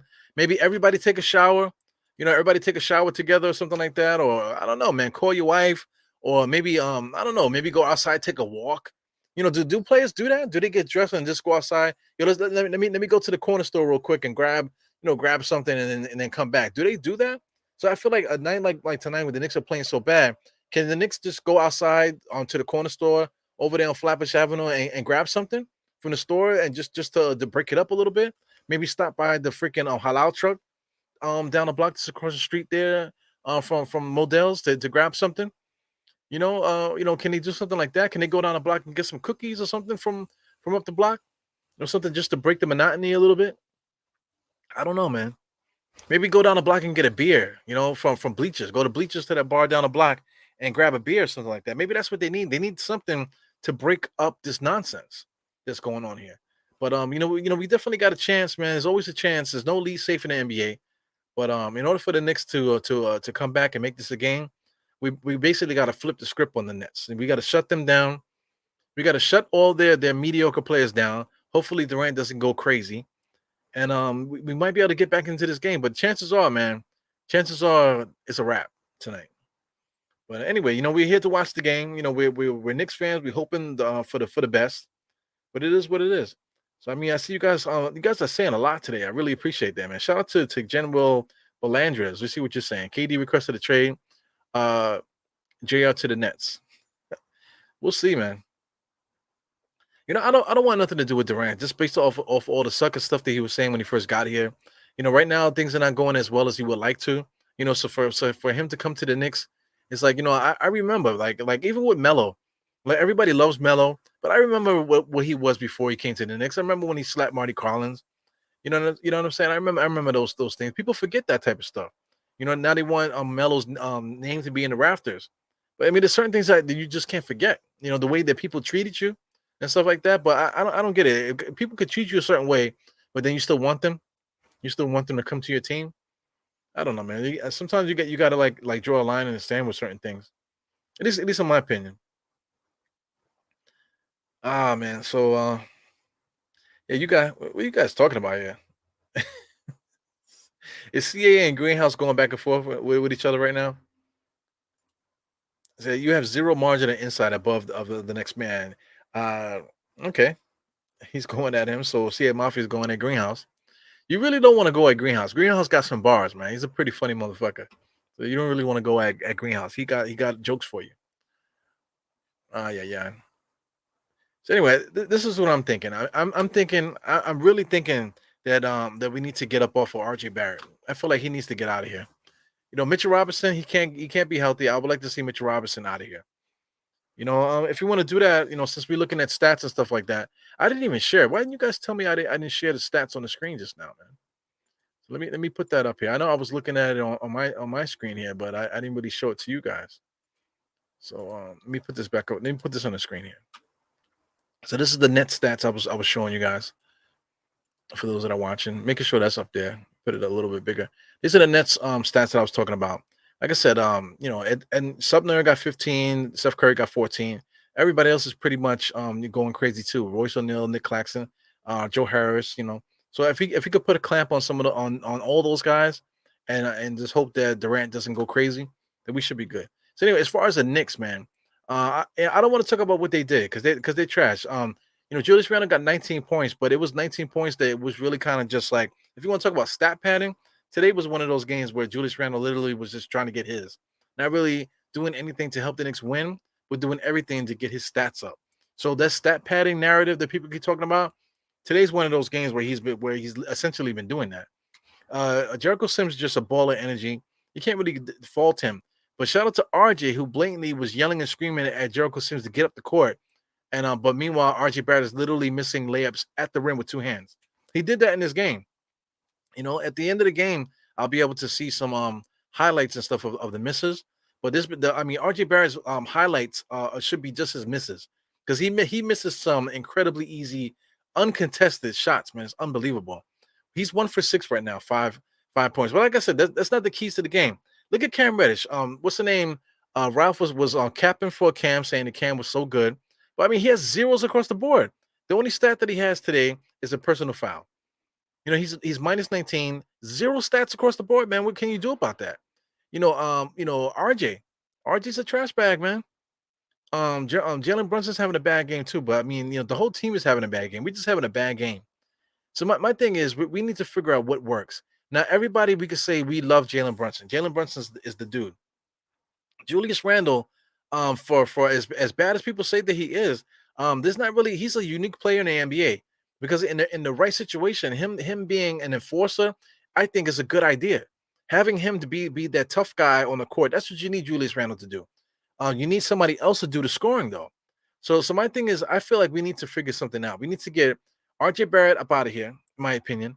We need to get Cam Reddish up out of here, because I don't believe in his defense. I don't believe in his offense. It's not worth just keeping him just because you hope. Keeping RJ, I don't want to keep him around for hope.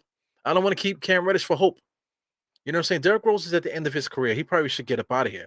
Hartenstein is decent. He's not something that you can cry home about. But Mitchell Robinson, I think Mitchell Robinson should be done in New York. I just don't believe in him. He's not hurting anybody. Him not being on the Knicks is not the reason why we're losing. Mitchell Robinson not being on the team is not the reason why we're losing, because we were losing the same way with him on the court.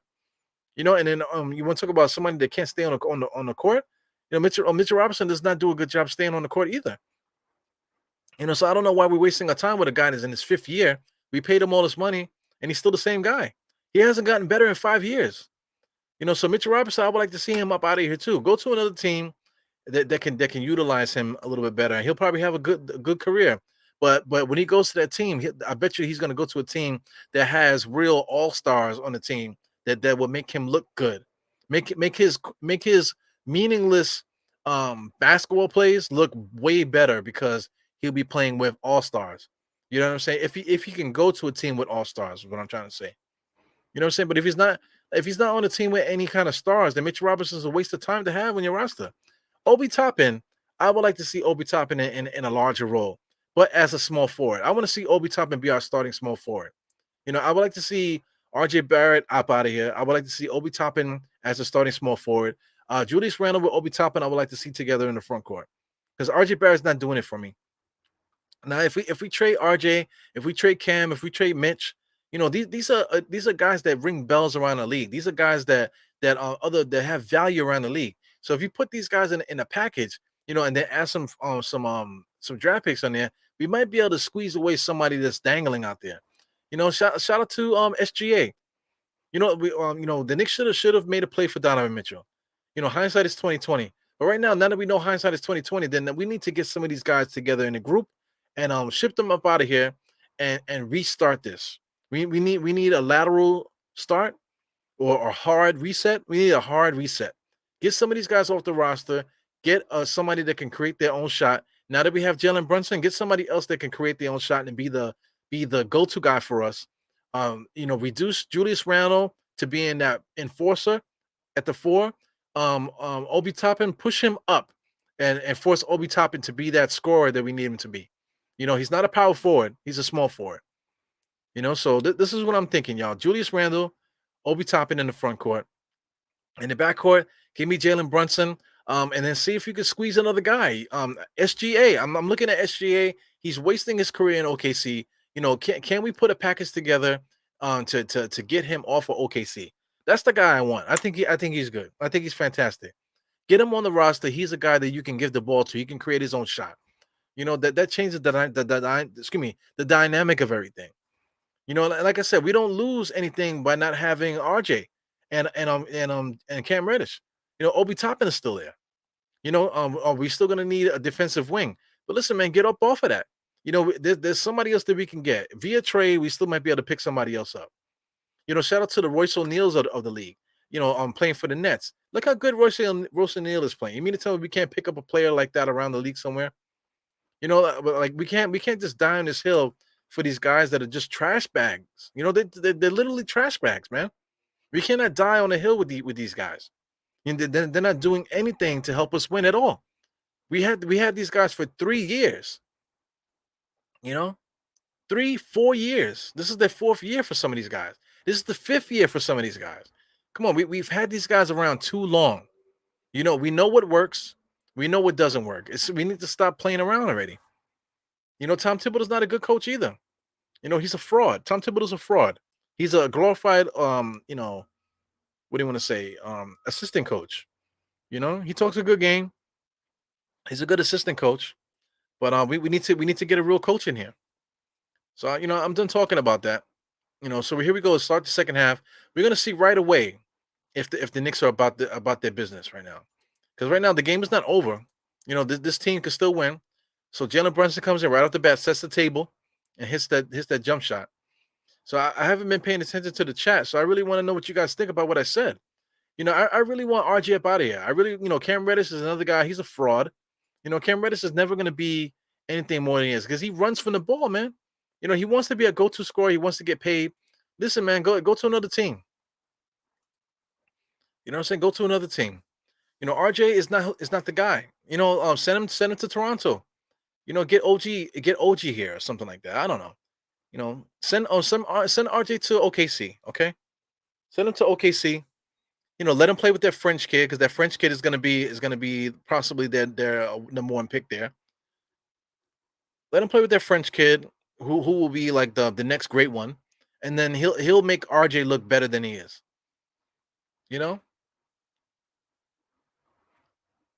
That's what I'm thinking. Here goes RJ, trash can, dribbles the ball up the court with the American cheese sneakers. On the inside, he tries to look at that. He drives on the inside there. Instead of trying to make a layup, he shovel passes the ball to Jericho Sims. You know what I'm saying? And then you're gonna be mad at Jericho Sims for messing up. How about you attempt to score, man? You're the guy. Why are you giving it to Jericho Sims? This is ridiculous, man. So here go Almighty Finesse. I'm looking at Almighty Finesse. RJ for SGA. Let's do it, man. Put him in the package for SGA. The what do you call the OKC they probably could use a center. They probably could use a center. Throw Mitchell Robinson in the deal with RJ. You know what I'm saying? I would like to get the dude from I mentioned this to somebody, Darius Baisley. I would like to get Darius Baisley off of OKC also. So if you get SGA, I would like to have Baisley come with him. Baisley, and maybe get somebody else off their roster, on the Knicks. So you want to talk about filling in holes there? Baisley coming off the bench, to support the power forward and the small forward would be great for us. Watch him play. Just Google Baisley on YouTube and see what he does. He's good defensively. He runs the floor. He can dribble, runs the floor. His 3-point shot is not quite there yet, but he's a good finisher at the rim. Very strong. I would like to get him.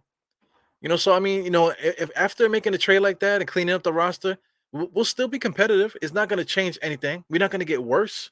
Because it's not like we're good to begin with. I think, I just think we need to do something. This is not working. This is not working. Do we fire Tom Thibodeau?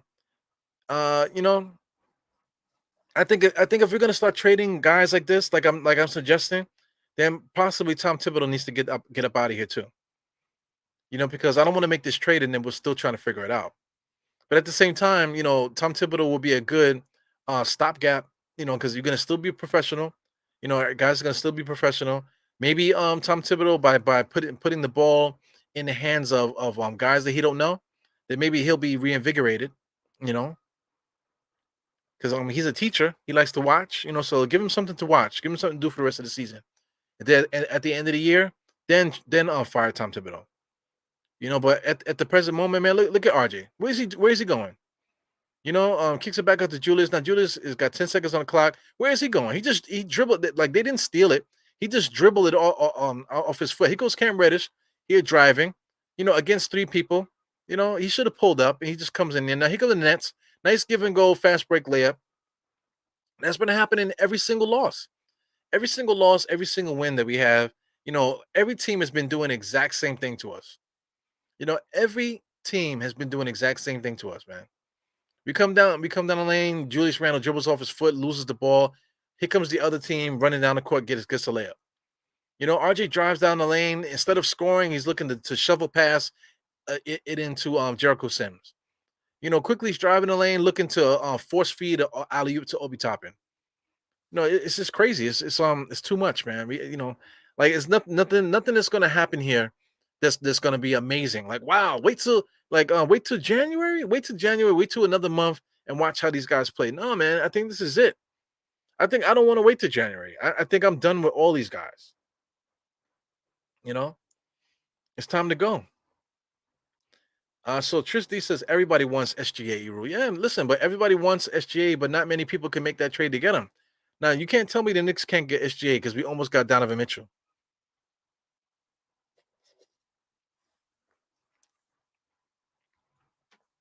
You know what I'm saying? Donovan Mitchell thought he was going to be on the Knicks. He was surprised when he woke up that he wasn't on the Knicks. He thought that when he woke up, he was going to be a Knick. So if that's the case, then we can get SGA.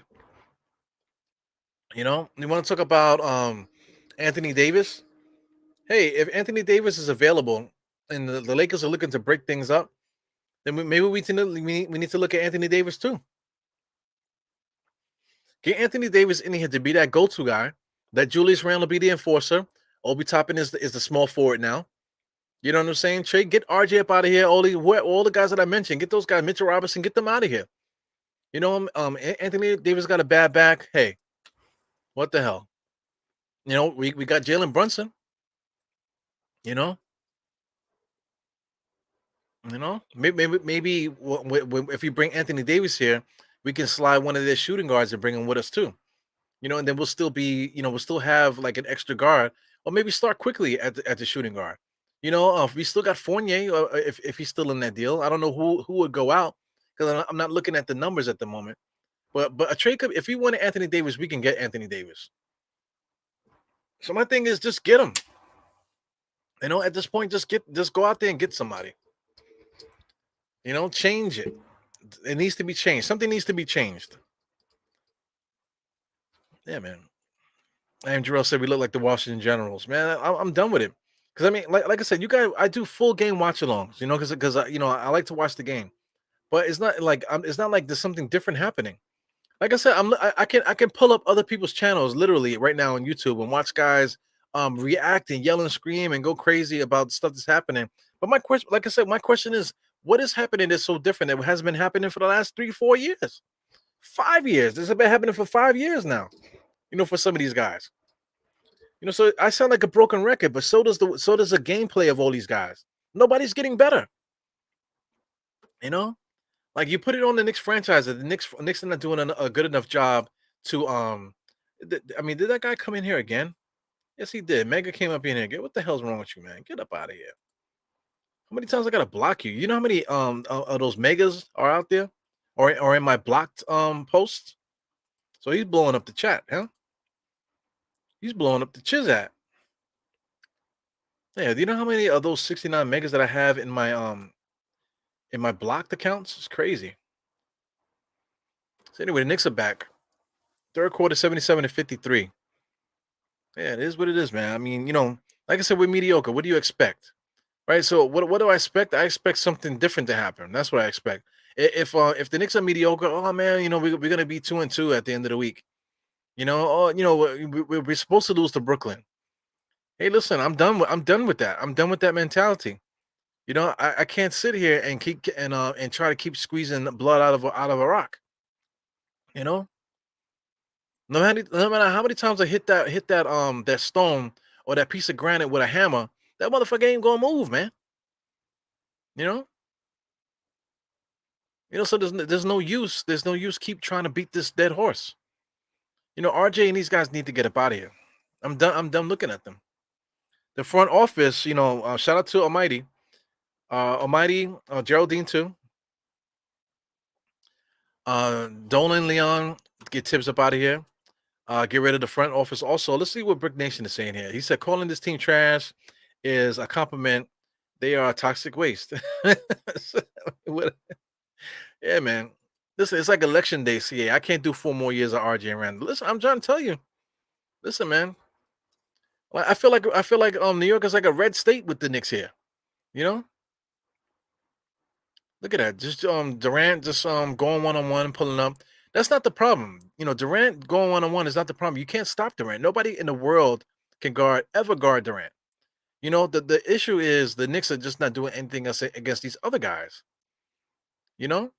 Look at Harris again. Caught the ball within rhythm, pulls up, almost knocked it down. Here goes RJ pushing the ball up the court. He's looking. He took a semi pick from Jericho Sims and drives to nowhere and gets fouled. But he was driving. He was going nowhere.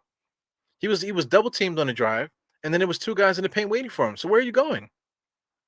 Look at that good that defense by Julius Randle on that Durant shot was great. He was playing great defense. But you just can't do nothing with Durant. Durant is a beast. So he goes Jericho Sims dribbling, trying to give a dribble handoff to Cam Reddish. Cam Reddish all the way to the bucket, and he missed another easy basket. Here goes Harris. Here goes full length of the court, 3-point shot. Those are the shots that kill the Knicks left and right. Julius Randle is coming down here and gives it up to RJ. RJ drives the lane there, right there at the rim. Finally makes a layup. Finally makes a layup right at the rim. So his energy is like, yeah, man, I'm doing what I got to do. I'm doing my part. I'm doing my part. At the moment, 57-80. Let's see what the Knicks are doing here. RJ has 12 points now. So, all the RJ stands are saying, yeah, man, he got 12 points. Julius Randle need to pass the ball. Man. RJ's not getting enough shots. Here we go again. Randle shooting another shot. Oh, my God. Give it to RJ.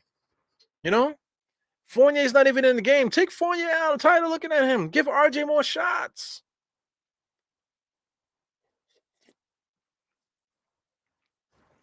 I'm over it, man. Randall is 28. He is what he is. Yeah, you can't do that, man. But one thing you can't like CA. You've been hearing me say this like a broken record. Julius Randle is not a go-to guy. We know that he's not a go-to guy. So the key is to not make him be a go-to guy.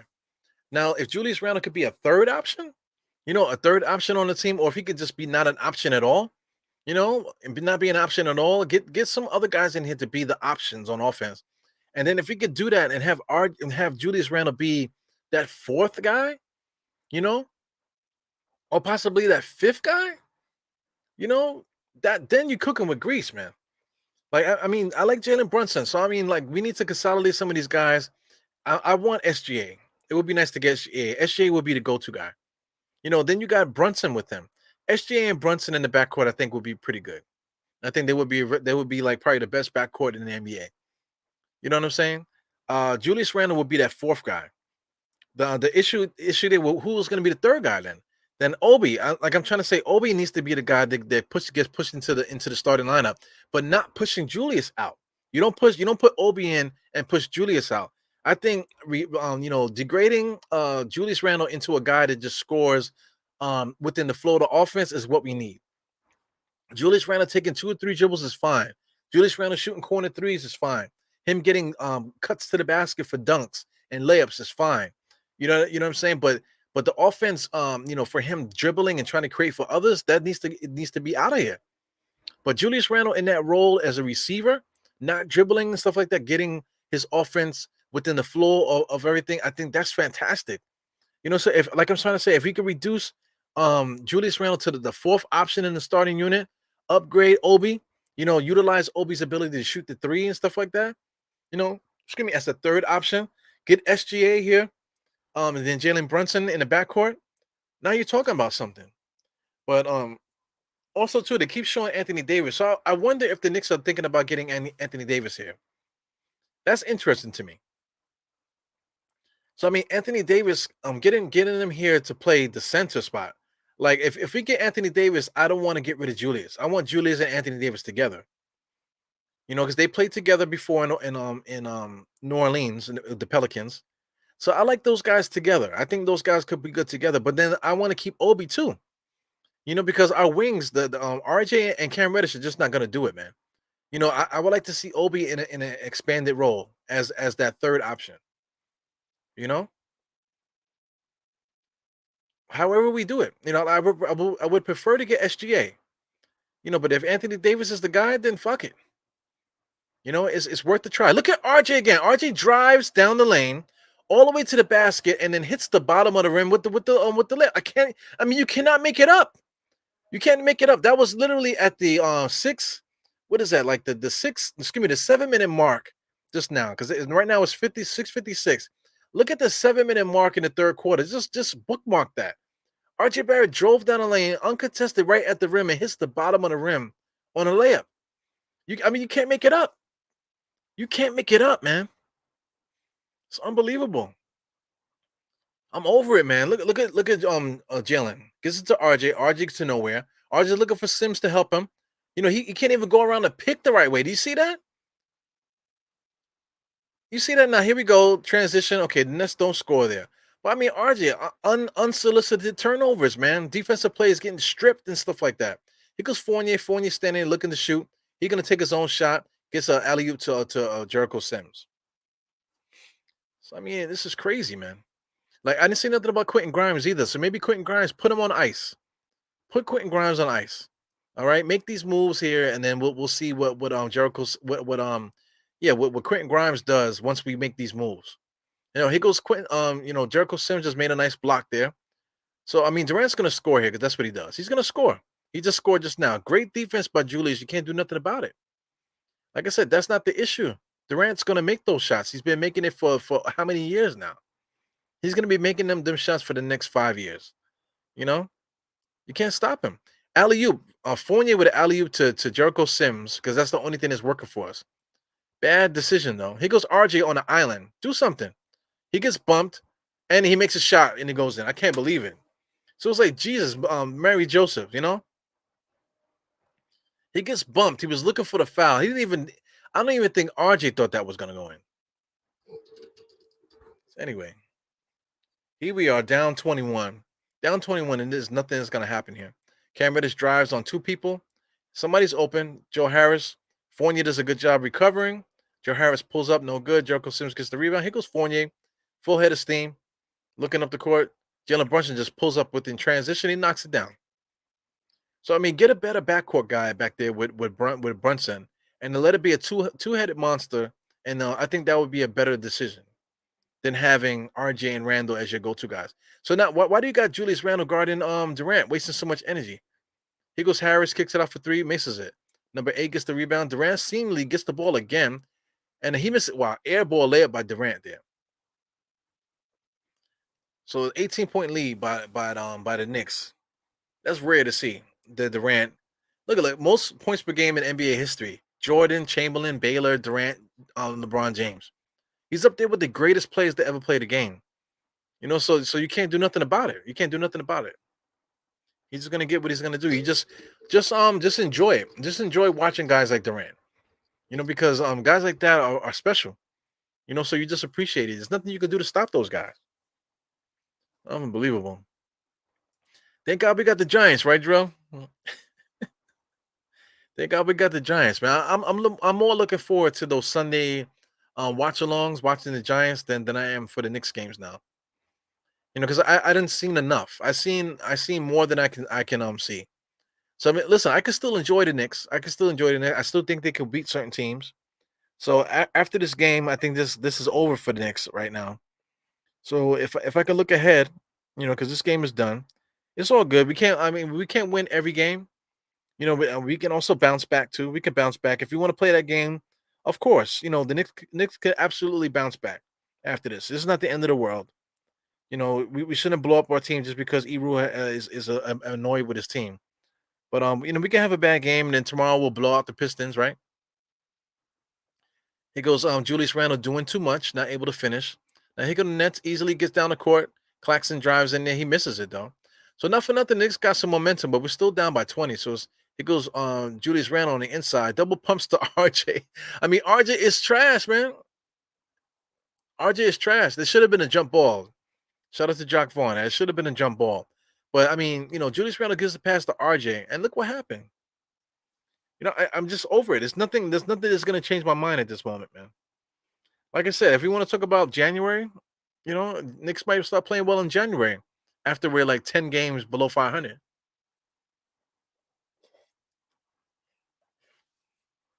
Mm-mm-mm. I have no interest in being a lottery team again. I have no interest. You know, I have no interest in being a lottery team. Look at RJ, just a shot to nowhere, man. It's like he's like, God, please, please, you know, God help me, please. I don't know, man. Yeah, how do we end the season? After and it's not even 10 games in. Mm-mm. Excuse me, this is the 11th game. So we're 11 games in. And how do we tap out? How do we tap out at the 11th game? We're gonna be 5-6. So how do we tap out? Here goes Cam Thomas on a nice little drive-in dish. But I think they call it 3 seconds on Ben. 3 seconds on Ben. So Seth Curry wanted to pass that. He was mad at Cam for dribbling too much.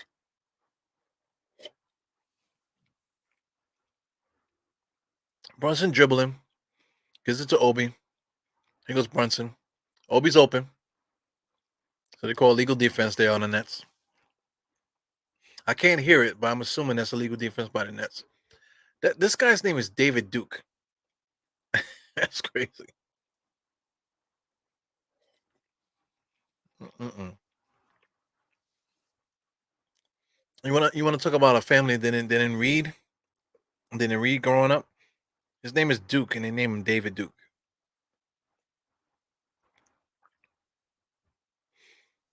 Brunson at the foul line, about to shoot some free throws. Makes the first one. So what does Jalen have right now? Jalen Brunson. With his stats, the way he's been playing, if the Knicks were had a winning record, if we can possibly get back to a winning record again, he could possibly be an all-star. He got 11 points right now, 2 rebounds, 2 assists. Not one of his best games tonight, but up until this point, basically averaging 20 points per game. What is it, like almost 8 assists per game? He's a beast. But not tonight though. Every team is allowed to have that game. The Timberwolves did that against us. They basically laid down for us, the Timberwolves, at home. The Timberwolves, they laid down for us. Every team does that. So the Knicks right now are laying down for the Brooklyn Nets right now. We're laying down. No Astroglide.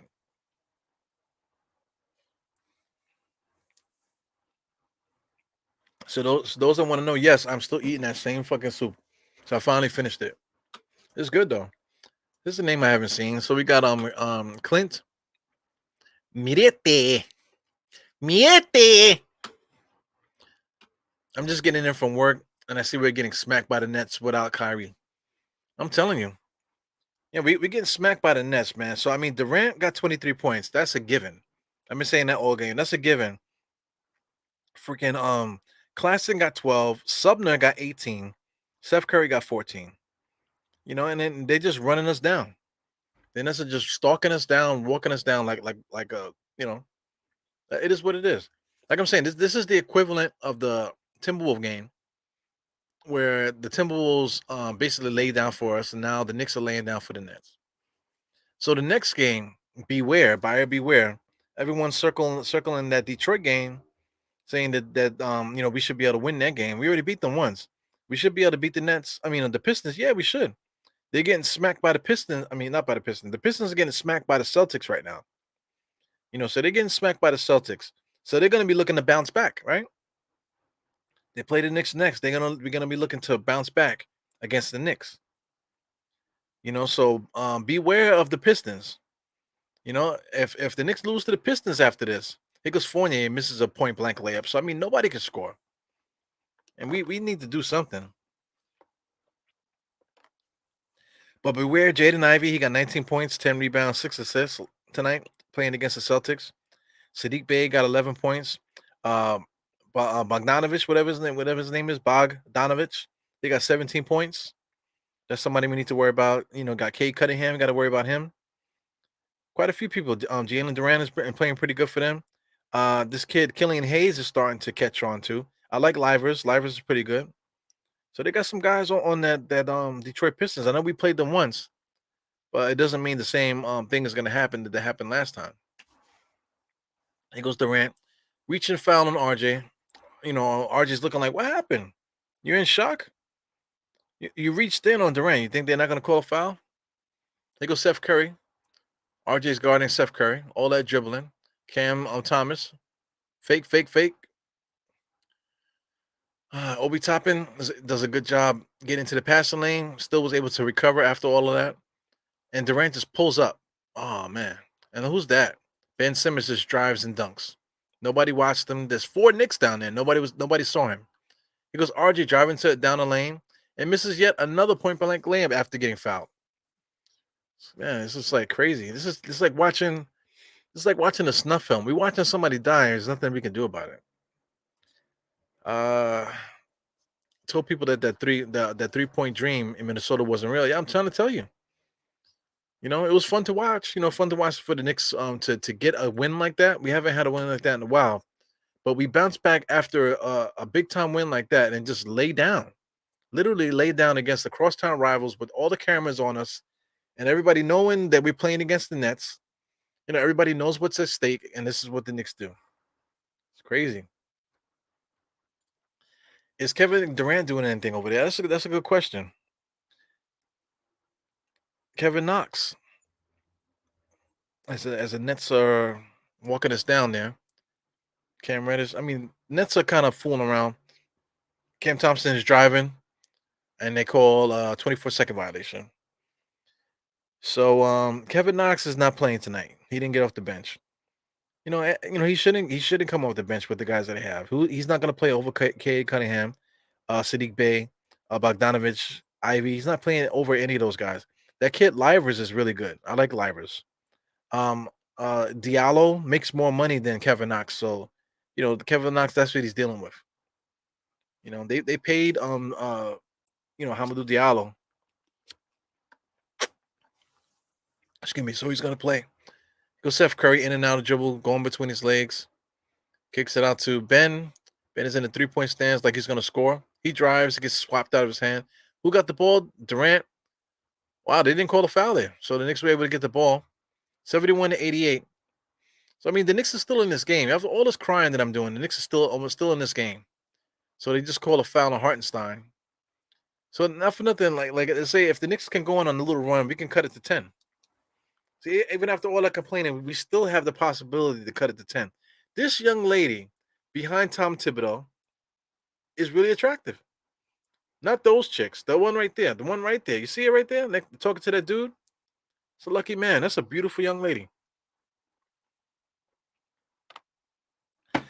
Jesus Christ. Tom Thibodeau looks like a ham sandwich, man. Oh, man, Durant, that hair is crazy, man. I know my hair looks nuts. I know, but I'm not a millionaire, though. Durant looks crazy. Durant looks like he ain't got no bread in his pocket. Here goes Derrick Rose. He's in the game here. Looking really skinny, man. He might have lost too much weight. Yeah. Unbelievable. I don't know, Shaw. I don't know what we're doing here. You got Myth. What's good, Myth? Uh, he's warming up on that bench.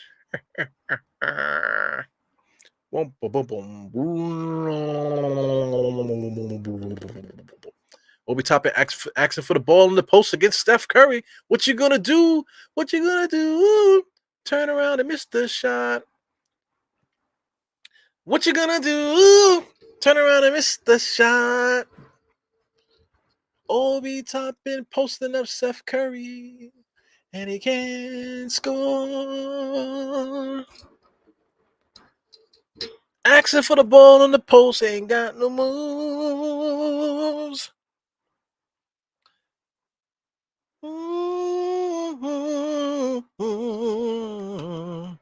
Here we go. Anybody want some Mega 69 Mega.com? Feel life with emotions. Find love. Please don't click that link. Please don't click that link. Block user. Whatever you do, God, please don't click that link. Would anybody like to be a moderator so you can help me stop 69 Mega from taking over the chat? If you are interested in becoming a moderator, please just let me know and I will grant you that permission. Shout out to Glenwill Belandres. Glenwill Belandres shouldn't be smirking. Knox drafted by the Knicks with the 9th pick. You know, so I mean, what were the options? You know, hindsight is 2020. So Mikal Bridges should have been the guy we drafted that year. You know, Mikal Bridges. So Durant and RJ are talking shit to each other. So I've never seen RJ arguing with somebody. So that's interesting. But it don't matter. You can't argue if your team is poo-poo. RJ got 16 points. All the RJ supporters are gonna be like, RJ is playing his ass off. Julius Randle's not passing him the ball. 21 and 10 for Julius Randle. RJ got 16, 6 rebounds, three assists. He's trying hard. I can't front. You know, I got to give it up to RJ. He's trying hard with his poor self. Jalen Brunson, you know, he's doing what he got to do too. He's not, like I said, he's not having a good game shooting wise.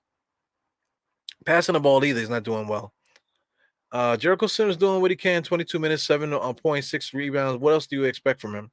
2 blocks, 1 steal. He's doing his job. You know, there's nothing else you could do there. Cam Reddish, man. Cam Reddish is an enigma. Cam Reddish, for all the things that people can stand, that he balances RG so well. You know, he's a good 4th option.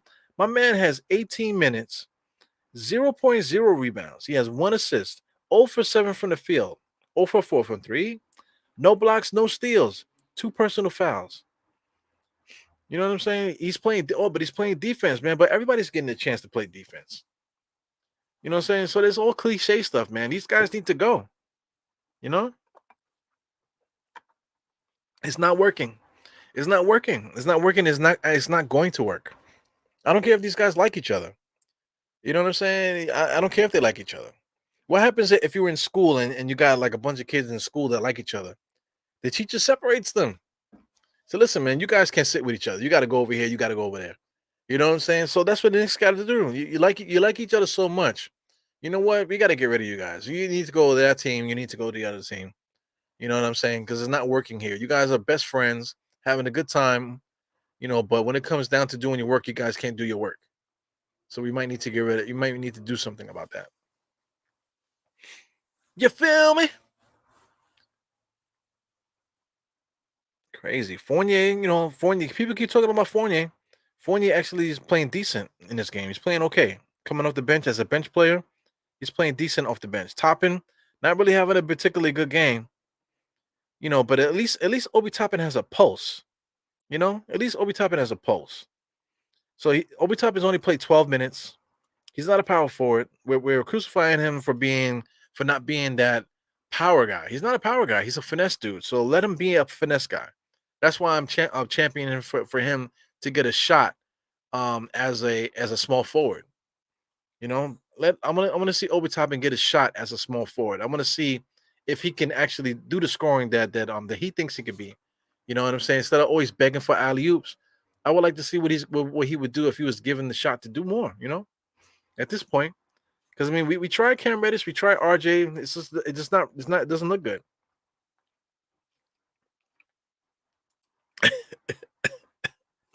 He got swayed. Mm-mm-mm.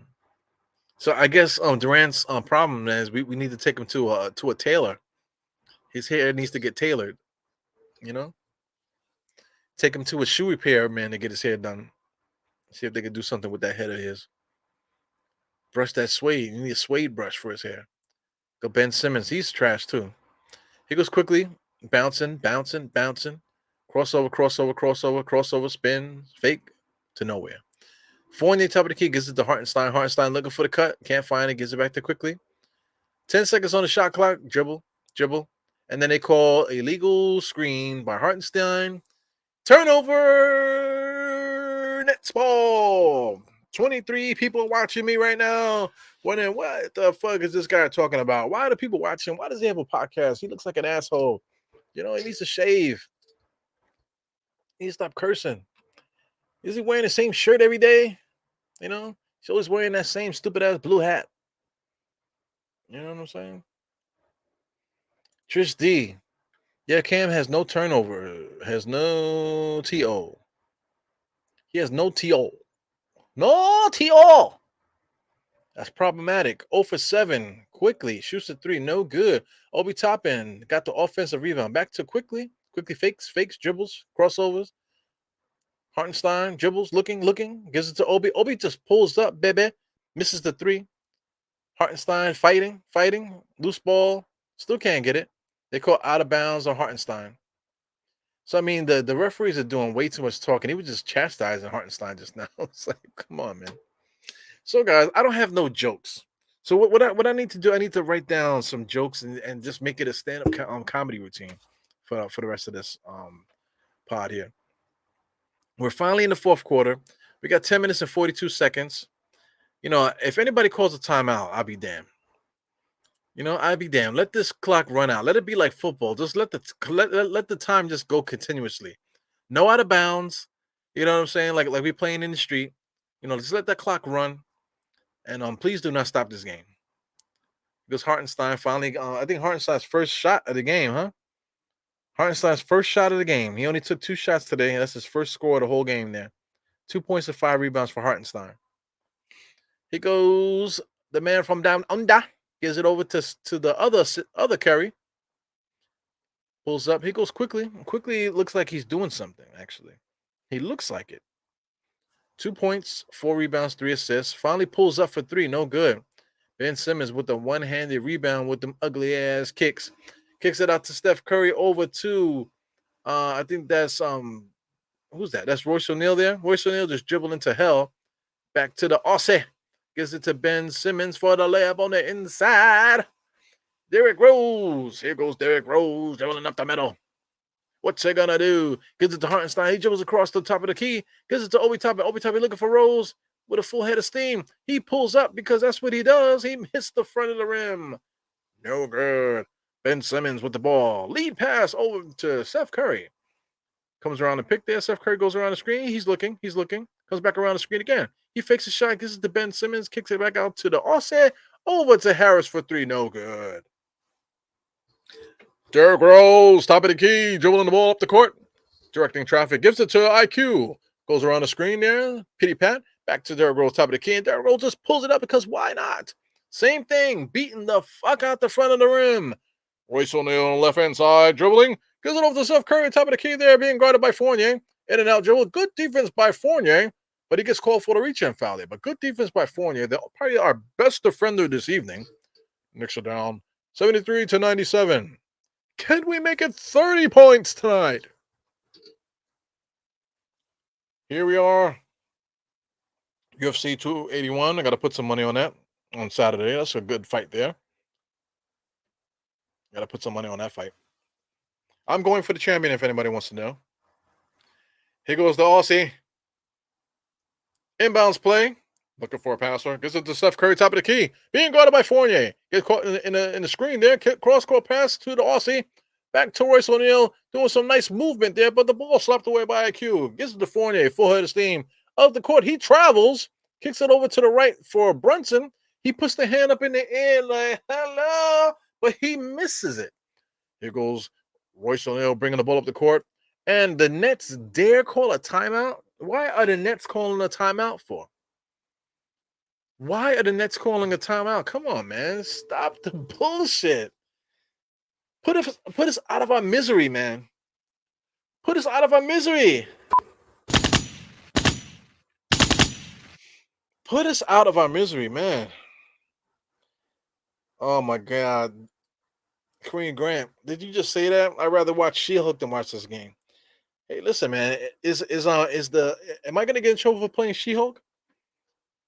Let's watch. You guys want to watch She-Hulk? I feel like we need to put She-Hulk on. I'm definitely gonna get copyright stricken for that fucking shit. But I mean, since the Knicks are playing so bad, 97-73, I don't think there's anything the Knicks are gonna be able to do. I think this game might even get up to like 30. It might end up being a 30-point lead before long. There's no way the Knicks are gonna come back from this game. We just don't have anything going for us right now. So, what the hell do you guys want to talk about? What do you guys want to talk about? Talk about something else. Maybe you could watch another game. I don't know. What can I put on the screen that's not going to totally screw up and get this channel shut down in one night? Yeah, has anybody found the commercial yet? Let me take it since we're doing it. Let me take it off ESPN and let me put it on MSG Go. Let me support New York business. Put the home team on there. And then just keep an eye out for my commercial. Has anybody seen the commercial that they got me in, man? All right, so I mean, let's see here. We got Trish D, 0 for 7. Yeah. Clint Mirete. Where would you play RJ if you put Obi at the 3? I would play RJ on another team.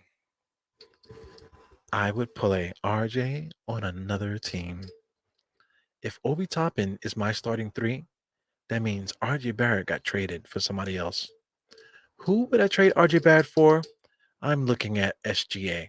Can we get SGA here on the Knicks? Can we? I wonder. Start Julius Randle, Obi Toppin together, along with somebody else, maybe Hartenstein or whatever. I don't know if we can upgrade the center, but lead with those guys and have Jalen Brunson and SGA. That would be fine for me. I'd be happy with that. I also wouldn't be mad if we traded for Anthony Davis. I know Anthony Davis has a bad back, but if he's healthy, he's easily 25, 10, 12 rebounds, Go-to scorer. You can give the ball to Anthony Davis and say, hey, give me a bucket. So Julius Randle with Obi and Anthony Davis, I could deal with that because our point guard is Jalen Brunson. Who do we get coming in at the shooting guard? That's a good question. I don't want it to be RJ. Quentin Grimes, maybe. Put him on ice until we make that trade. After we make that trade, then bring Quentin Grimes in and then see how we can balance that roster out. I think it would be fantastic. So let's see what else everybody else is saying. I'm just trying a different tone because my original tone is annoying me right now. So I'm just going to try something different just to see how it would work. Got Mighty Finesse here talking. He says, that guy and the lady behind Tibbs just talking, not paying attention to the game. I'm trying to tell you, they're literally on a date. This is probably like the best game to watch because the Knicks suck. The Nets are trash. Their arena is trash. Have you ever been there? I've been there before. It looks like a fucking closet. It looks like they're playing in a toilet bowl. It looks like you take a shit, right? If you had diarrhea and just had a bunch of like doodle balls with like corn and various other things floating around, those are the players. And the arena itself is a freaking toilet bowl. Literally, the outside of the Barclays Center looks like somebody took a shit on it. It was a very bad idea because they made it all metal, so every time it rains, it rusts. And they actually have grass growing on the top of the arena because that's how they power the place. Did you guys know that? I didn't know. Did you know that? I looked that up. They actually have grass on the top in some kind of way. they're able to generate electricity, power for the arena with the green grass that's on top of the arena. Here we go. Steph Curry just pulls up for three. He misses it. Still bouncing around the rim. Knicks not able to get the rebound. Royce O'Neal kicks it out to Durant. Durant gives it to Steph Curry, and Steph Curry does knock down a three that time. So the Nets are going crazy. They're in the arena having a great time. Jalen Brunson's dribbling the ball around, crossing over Durant. Why? Looking around, double team, gives it to Obi Toppin. Obi Toppin said, hey, give it back to Jalen Brunson. And Jalen Brunson almost gets it stuck on the side of the rim. Just not a very good basketball play. He goes Royce O'Neal on the left-hand side, being guarded by Brunson out of all people. Good pass there to Steph Curry. Just pulls up right in Quickly's face. They miss it. Obi Toppin with the rebound gives it to Brunson. Over to Quickly. Quickly's trying to do something. He had a wide open layup, but he said, "You know what? Let me kick it over to Fournier." And Fournier nearly destroys the backboard with that shot. It hits the right hand side of the backboard. IQ literally had a layup, but he didn't even look at the rim. So NYC B-Ball 08 says, talk about the draft. He is a funny fucking guy. Here goes Brunson, got the rebound. He's pushing the ball up the court. You know what I would like? I would like Brunson to sit the fuck down. Because the last thing that we need is for him to get hurt. Steph Curry just hit another three-point shot, right in Brunson's face. Obi Toppin went out to defend it. So what I would like to see Tom Thibodeau do at the moment is take everybody out. Take everybody out. We don't need Obi Toppin to get hurt. We don't need Fournier to get hurt. We don't need any of our rotational players to get hurt. What I would like to see right now, I would like to see Svi play. Svi needs to get extended minutes right now. There's 6 minutes left in this game. Svi needs to come in. Ryan Archinato needs to come in there. And Deuce McBride needs to come in there. Jericho Sims, he might need to come back in as the starting center. And I don't know what we do with the power forward. But it goes without saying that we need to dump the starters. Like Jalen Brunson needs to have the rest of the night off. It's over. It's like, what are we trying to prove at this point? Brunson already got 31 minutes. It's not going to mess up his stats. So just take him out the game. RJ Barrett already has 30 minutes. He hasn't done anything for like the last 5 minutes or so. So let him sit. He got the night off. Julius Randle got 30 minutes as well. 21 and 10. What's the point of hurting our guys? Just put them on the bench and use the guys that would like to play. I'm quite sure Svi would love to play. He goes Kareem Grant. Kareem Grant, I guess at this point, just play the third stringers. See? Like-minded people think alike, man. Great minds think alike. That's what I was trying to say. But I can't think. I just want to get off this pod. I'm tired of talking about these Knicks. 30-point lead, man. Literally 73 to 103 right now. Knicks are trash. Shaw Powers, I'm just going to put it on that they all need their hair done. Fantastic. That is a fantastic joke, man. Tibbs has to go. Hey, man. You know what's interesting? That people say Tibbs, but they don't put the H. But when they say Tom Thibodeau, they say Tom Thibodeau. They don't say Tom Thibodeau. People usually say Thibodeau. They don't say Thibodeau. Why is that? Why is that? So now we have 17 people in here. There was a little bit more earlier on, but now there's only 17.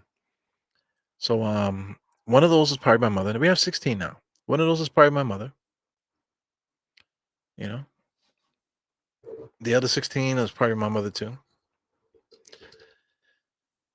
She has like 16 screens on her screen. All of her different YouTube pages that she's made since I've been a podcaster. And she just has them all running at the same time. And that's the reason why 16 people are watching at the moment. This is horrible. So let's mess around with this. I don't know if these buttons are working, because I know you can hear that. You can hear the sound effects and stuff like that. But can you hear my voice like this? I don't know. This is female voice. This is a baby. This is a baby. This is a man voice. So apparently I wasn't talking in a man voice before. So I don't know if you guys can hear it. I can hear it in my ears, but I don't know if you guys can hear the voice change. So IQ just drove, gets it to Deuce McBride, pulls up for the three in the corner. No good. So it's good to see Deuce McBride playing. There he goes with a nice steal right away. Right away, he's involved in 2 plays there. He got a little bit of green in his hair. That's probably leftover color from Halloween, probably. So can you guys hear my voice? Is my voice different right now? Let me know if it's different because it sounds weird in my headphones, but I just want to make sure you guys can hear it. If you guys can hear me talking in a weird voice, let me know. Steph Curry, top of the key, gives it to Ben Simmons. Ben Simmons lead pass there to Durant. Nice layup. 105-73. They're kicking our ass right now. Yeah. Did he get called for a foul too? So we have to deal with that too. So you know what's funny? That I just realized that Ben Simmons wants to go to the Lakers, and he's literally wearing Lakers sneakers. How did they let him get away with that? It's weird. Uh, can you talk Tibbs post-March comments with that voice? Post-match comments. I don't think I have it in me. See, I watched the game 3 times. I watched the games 3 times over and over and over again. For professionals like me, you gotta watch the game 40 times in order to get a good feel for the game. You guys don't really know what you're talking about. I do this. I do this night in and night out. Nobody does it as good as me. We're prepared, well prepared. I believe in our players. RJ needs to play harder. If RJ would just stay a little bit longer and get some more shots up, then possibly he'll probably make some more. So I'm just going to keep telling the guys to keep shooting. Keep shooting. Get a hand up on defense. Share the ball. Share the ball. Believe in each other. Work hard. Say your prayers. Take your vitamins. Oh, man. Your man voice sounds like Brittany Garner. So listen, I'm laughing, but I don't know if you guys can hear because I have like what do you call a voice changer that's on right now, but I don't know if you can hear it. So I guess you guys can hear me just talking like a lesbian. I hear myself in a real deep voice in my headphones, but you guys hear me sounding like a lesbian. So, yeah. Shout out to lesbians, man. I need a State rant right about now. I hate this team. Listen, man, tell State to stop fucking around. State's been saying, yeah, man, let's get together. Next Wednesday, let's do a pod. Oh, let's do the pod next Tuesday. Well, I go on a vacation. I'll see you next week. We'll do a podcast next week. Man, State is full of shit, man. So the truth is, the State is just doing his own thing. He's been doing a lot of Twitter Spaces. So I mean, Twitter Spaces, I think, is what he needs to do. When he hangs out with me, he doesn't get as loose as he gets when he does Twitter Spaces. So I mean, I think Twitter Spaces is right in State's lane. So I don't know if you'll ever see me and State doing the pod together again, man. So it's up to State. State kind of annoyed me a little bit because he was just popping up on random no matter what I was doing, he was popping in there. Didn't even know what was going on, but he just popped in on the pod. Hey, what you guys talking about? He's crazy, man. Anyway, like I said, we've been trying to get a pod done together for the longest time, and it's really up to him. But like I said, the Twitter Spaces is what he's doing. He's been able to get a lot more audio podcasts up. Without having to worry about me ripping the audio to give it to him. He can get his pods going with the Twitter Spaces and download the audio, then put it right onto his podcast page. So it's working out for him, man. So that's good. Got to do your thing. Got to do your thing. How you going to do it? So I'm getting tired of hearing that voice in my ear. So I'm going to change the voice. This is supposed to be a robot. I don't know if you can hear these voices. It's weird, man. This is really deep. This is really deep. I don't know if you guys can hear it. Yeah. It's funny for me to hear it. So I am Jarrell.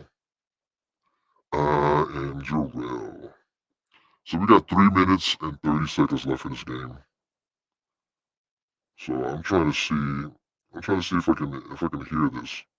So I'm gonna play this, see if I can hear it. Okay, so you guys could hear it. So you guys could hear it. Oh, that's fantastic. So you guys could hear the voiceovers. So this is literally going to be Tom Thibodeau in the post game comments there. Let's check this out. We got a female voice. So let's talk in a female voice. There goes Quentin Grimes. He finally is in the game. So if he was healthy enough to play, how come he didn't play all game? That doesn't make any sense. Oh my God, Speed with a 3-point shot, man. Why don't they play that guy? I don't get it. Because he's athletic. You know, if you were talking about a guy that's going to play defense, you know, we really need to get him, you know, some minutes. You know? We're not playing good defense, so why are we worried about it? This guy can shoot the fucking lights out, man. So he just pulls out right in front of Cam Thomas, I believe, and just hit a really good shot. There he goes at the free throw line. As soon as I say he's a really good shooter, he misses the fucking free throw line. Ay, ay, ay. So I am Jarrell. Don't say my name in that voice, bro. I am Jarrell. I'm Jarrell, guys. Watch Die Hard Giants every Sunday. Here goes Ryan Archinato, watching his hair float in the air there. Wow, Svi just pulls up for 3 like bang, bang, baby. Wow, man, he could really shoot it. So why we don't play that guy? I don't get it. Cam Reddish can't shoot. RJ can't shoot. But this guy, Svi, he can shoot the lights out. How come he doesn't play? Doesn't make any sense. I mean, the guy's a freak, though. He has, like, short arms. He looks weird. He has short legs. He has some funky-ass green shoes. It's weird. Ryan Archinato with a nice little rebound. He's running up the court. I can see his credit score going up with every step. Wide open 3-point shot. He shoots it, and he misses it. Yeah. Steph Curry just gets the rebound, gives it over to Cam Thomas. Hope this game is over with soon. Cam Thomas on the left-hand side being guarded by Archinato. We got 1 minute and 50 seconds left in this game. My God. I want to get out of here, man. This is, like, way too long.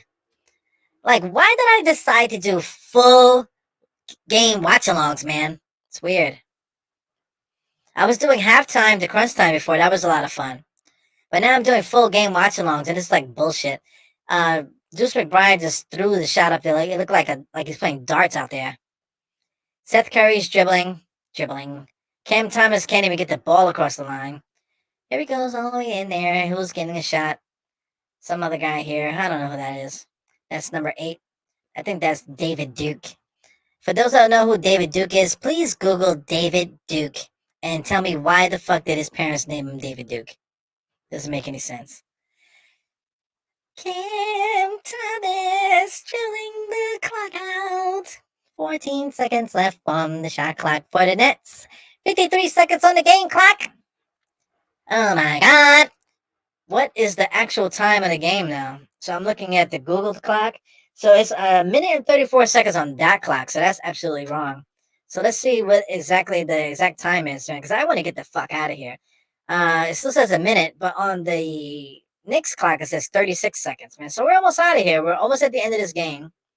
And that's all I really want. So right on cue, Mega pops up in here, and he gets some more links in there before the game is over. So shout out to Jarrell. I think Jarrell got that one. Did you get that one, Jarrell? 15 seconds left in his game. Oh my God. Look at Jack Vaughn looking crazy. Deuce McBride gonna dribble the clock out. 9, 8, 7, 6, 5, 4, 3, 2, 1. And yeah, we are out of here. 112 to 85. Jack Vaughn just points at Tom Thibodeau like, what up, my brother? See you later, man. Tom Thibodeau looks like he's gonna go and manhandle. He's gonna destroy his penis in the locker room. As soon as he gets into the locker room, he's gonna go in and destroys himself. So there goes Obi Toppin. Everybody's out there. You know, I don't know why they're giving people high fives and stuff. Shout out to the Barclays Center. It literally looks like a turd. You know, All that traffic there, people walking back and forth, it's ridiculous. So anyway, there's nothing else to say. I want half of these guys gone off this roster. I can't take it anymore. We got 10 people watching right now. 10 people are watching. So I would like to thank everybody that stayed. Oh, 9 people are watching now. So they can't take the voice that I'm using. So I would like to say thank you for everybody that listened. Thank you for I am Jarrell for being the only guy talking here. There's probably 8 other people. There's probably my mom with her various YouTube pages that just has Dire Knicks up just to get the algorithms going here. But before you leave, if you don't mind, hit the thumbs up because I sat here the entire time talking about the Knicks, and the only thing I get out of it is a sore ass. So before I get out of here, before you get out of here, could you please hit the thumbs up button and please subscribe, and you can check another podcast out later. Maybe tomorrow I might do something. Maybe not. I don't know. But I feel like I'm completely wasting my time. I feel like everybody that covers the Knicks is wasting their time. Shout out to Knicks Fan TV because they're about to do a show and about 2,000 people are going to be in the chat. For what? They just want to be in the chat because they just want to be a part of something great. They don't want to miss it. When something cool is happening, oh man, this guy is doing so well. Let's all watch. God bless Tony Crow and Simeon Russell tonight because they're going to break down this game like you've never seen before. And this is one of the worst basketball games I've ever seen in my freaking life. So anyway, I'm tired of hearing myself talk. So shout out to Ashley Inc. Ashley is not a guy. He's a dude. That's the name of his company. Geraldine. What's good, Geraldine? Cormega, where the fuck you been, Cormega? Speaking of Cormega just came out with an album. So I think I'll do that. After I get off of here, I'll just go check out the new Cormega album. The new Cormega album, and also what's the name? Freddie Gibbs has an album too. So oh my god, I have a lot of homework tonight, man. So shout out to Myth. Ebro preached it. Knicks are playing like trash. They're playing like trash. They're playing like trash. So I want all these guys traded. I want Mitch traded. I want RJ traded. I want Cam Reddish traded. Who else? Did I say Mitch? I said Mitch, RJ, Cam, possibly Derrick Rose, maybe Fournier too, probably. So trade all those guys and get somebody here, man. Use these first round draft picks and pack it up in there and see who we can get. If it's Anthony Davis, go get Anthony Davis. Fuck it. Because what's it gonna do? Is it gonna make us worse? What the fuck? Is it gonna make us worse? Try to get SGA. That's what I really want. Get SGA here with some of those guys that I mentioned. And, upgrade Obi Toppin because Obi Toppin's a draft pick. Julius Randle's an enforcer. I like Jalen Brunson. Like I said, get SGA here to play with Jalen Brunson. As far as another big man that can score, we can figure it out. But it is what it is, man. Freddie Gibbs, man. I love Freddie Gibbs. A lot of people don't like him because, too much drug talk. Some people say that he's fake and phony. But listen, man, it's music. It's fucking music, for Christ's sake, man. It's fucking music. It's fucking music, man. I did not expect a loss, much less an embarrassing blowout. Listen, man, it's incredible. Because, they know they're playing against the Brooklyn Nets. So why the fuck did they show up playing like that? It's crazy. It's unbelievable. It's funny? When I hear my own voice, this is how it sounds to me when I hear my own voice. So I don't know why anybody even watches. So there's still 9 people watching. Why are you watching still? I just don't know. I don't know why people are watching me. So anyway, I'll see you guys next time. See, I knew my mom was watching because she just liked a post on Instagram. So I know she's watching me now, man. My mom is crazy. My mom is something else, man. I need some therapy or something. So, I don't know. What are we saying here? Ashley Inc. 1 is cracking up. Primo Bridges, AD, Westbrook, and Udoka. I wish we could. If we had Primo Bridges, AD, Westbrook, and Udoka, I think we would probably still be the same. So anyway, I'm actually enjoying this voice a little bit. I'm enjoying this voice. So now that I know you guys can hear the voice in the way that I can hear it, so I'll try to do this next time if the Knicks aren't doing well, and I'll just really go fucking crazy. I'll fucking blow your mind with all the shit that I'm gonna say. So anyway, go out there and have a great time. You got Nothing But Knicks. I'm telling you guys to go to Nothing But Knicks. They're great. They're going to break down this game. They're going to tell you everything that went wrong. Another person that I can lead you guys to is possibly Guard Up Knicks. Guard Up Knicks, they do a post-game show too. They always start late, but they do it every night too. So give those guys a look too. Hit them, give them a thumbs up and all that stuff. Like I said, I shout out Knicks Fan TV. Go, everybody go there because everybody likes to look at CP, CP and the other guys there. Everybody's just there for the moment. 2,000 people, for the best in the business. Franchise. I'm the franchise. Anyway, I'm not hating. PG-13. PG-13.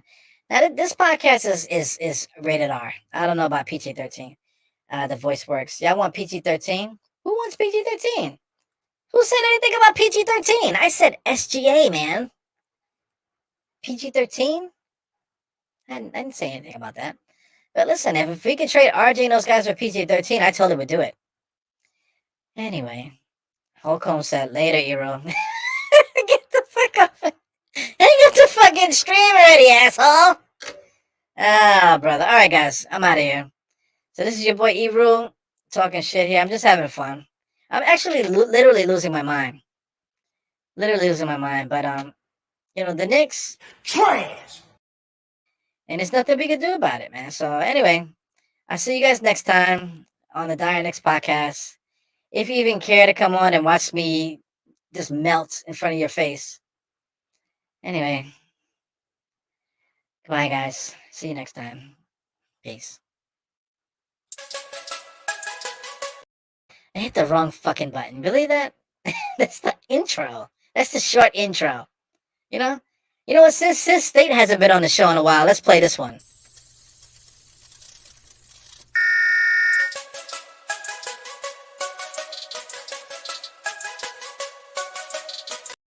Where the fuck is State, man? Tell State to show his ass off on here. Stop fucking around.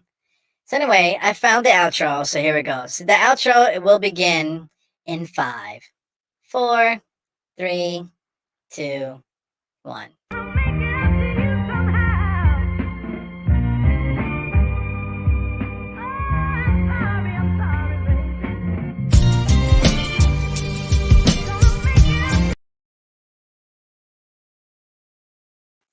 Gonna make it up to you somehow.